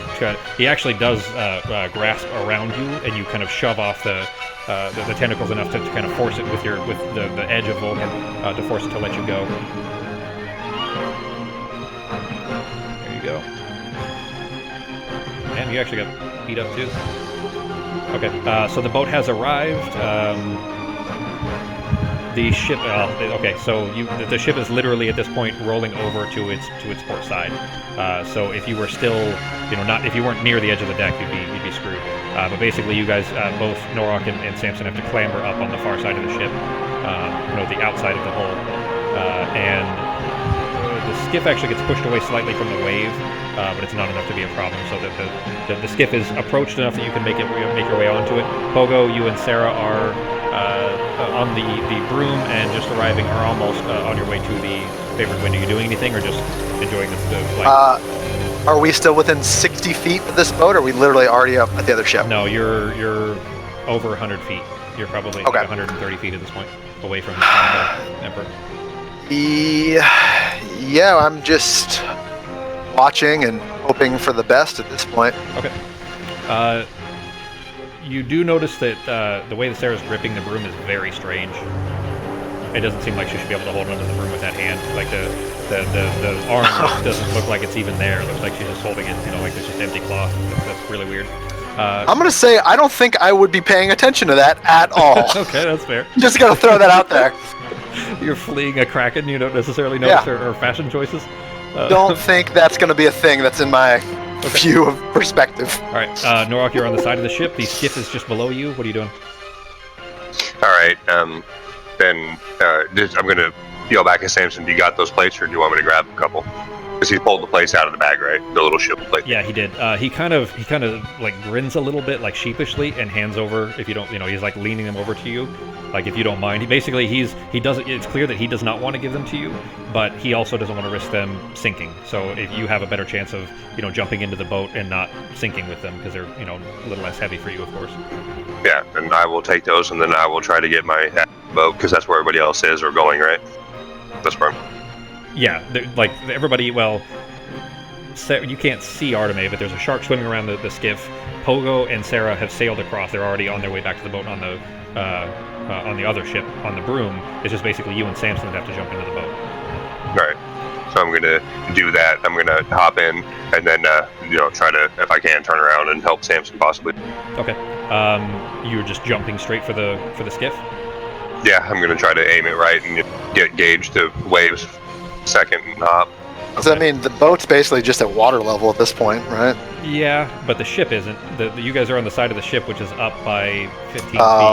So that's a lot of weight. That's 400 pounds of you plus 100 pounds, 120 pounds of the discs that you're going to be feet first crashing into thin plywood of a skiff. So it's probably going to be fine because the water should resist it.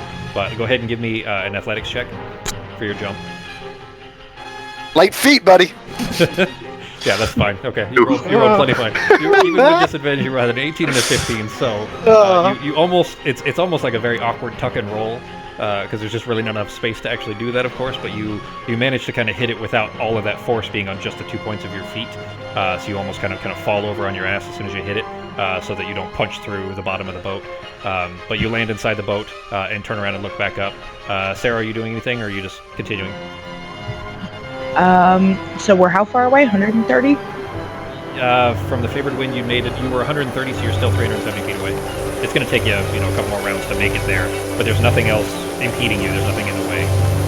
No, I just meant how far from the Kraken and 130 feet, yeah, from the Emperor of the Waves, yeah. Okay, then I'm gonna stay where I'm at, and I'm just gonna make sure that they make it. Okay, so you spin around then, kind of looking back towards the Emperor of the Waves, and you still see the Kraken's tentacles are wrapped around the ship, which is now turned sideways. Like, you can't see the deck anymore at all. You're just seeing the underside, which is covered in barnacles, and now, the tentacles of the Kraken are just trying to pull it under the waves. You did see a very large gray-skinned thing jump into the boat. From this distance, of course, you can still make out it was Norok, of course. And you see Samson jumping off the side. He rolled a 17 plus 3, who Norok catches almost like a kid. In his armor, he similarly could have punched through the bottom, but you kind of catch him enough to set him into the boat. And Two Tooth and Scurv are already starting to row to pull away from the boat. I rolled that ahead of time just to save time because we're running out here. So is that it for your turn? Anybody else doing anything else, or just kind of getting the ship on its way back? I don't think so. Just trying to get the hell out of here. Okay. Basically. Okay. Well, in that case, then, I might be flirting with my broommate. Try to relieve some tension. And maybe now notice that there's a missing hand somehow. So what happened to your hand? More fair. Yeah, that's 30 seconds later. That's more fair. Yeah, that's definitely the way to flirt. Is so you're an invalid. You're a cripple. I don't notice a ring on that knot finger. That's good. But you guys, now that you're kind of getting away from it, the Kraken does not seem to be paying any attention to the skiff. You guys see the ship sinking below the surface, being pulled down by those grasping tentacles. It's almost an insane change from mere seconds before, because the sea is almost immediately calm as the creature just disappears under the waves. You don't see tentacles anymore. It's just gone. The ship is gone. The sea is calm again. There's no creatures around. There's no birds. No nothing. Scurv and Two Tooth continue rowing towards the favored wind. They're still holding their breath as if they're awaiting some other shoe to drop. But the remaining battered crew of the favored wind, including the acting captain Orvin, are all shouting and cheering from the port bow. A pair of brave halflings throw out ropes and then dive overboard and start swimming towards you to rope the skiff in for you. And you guys take one last second to kind of look behind you as the bubbles are fading. The last evidence of the ship is gone, taken by the Kraken. And we will go ahead and end our session there.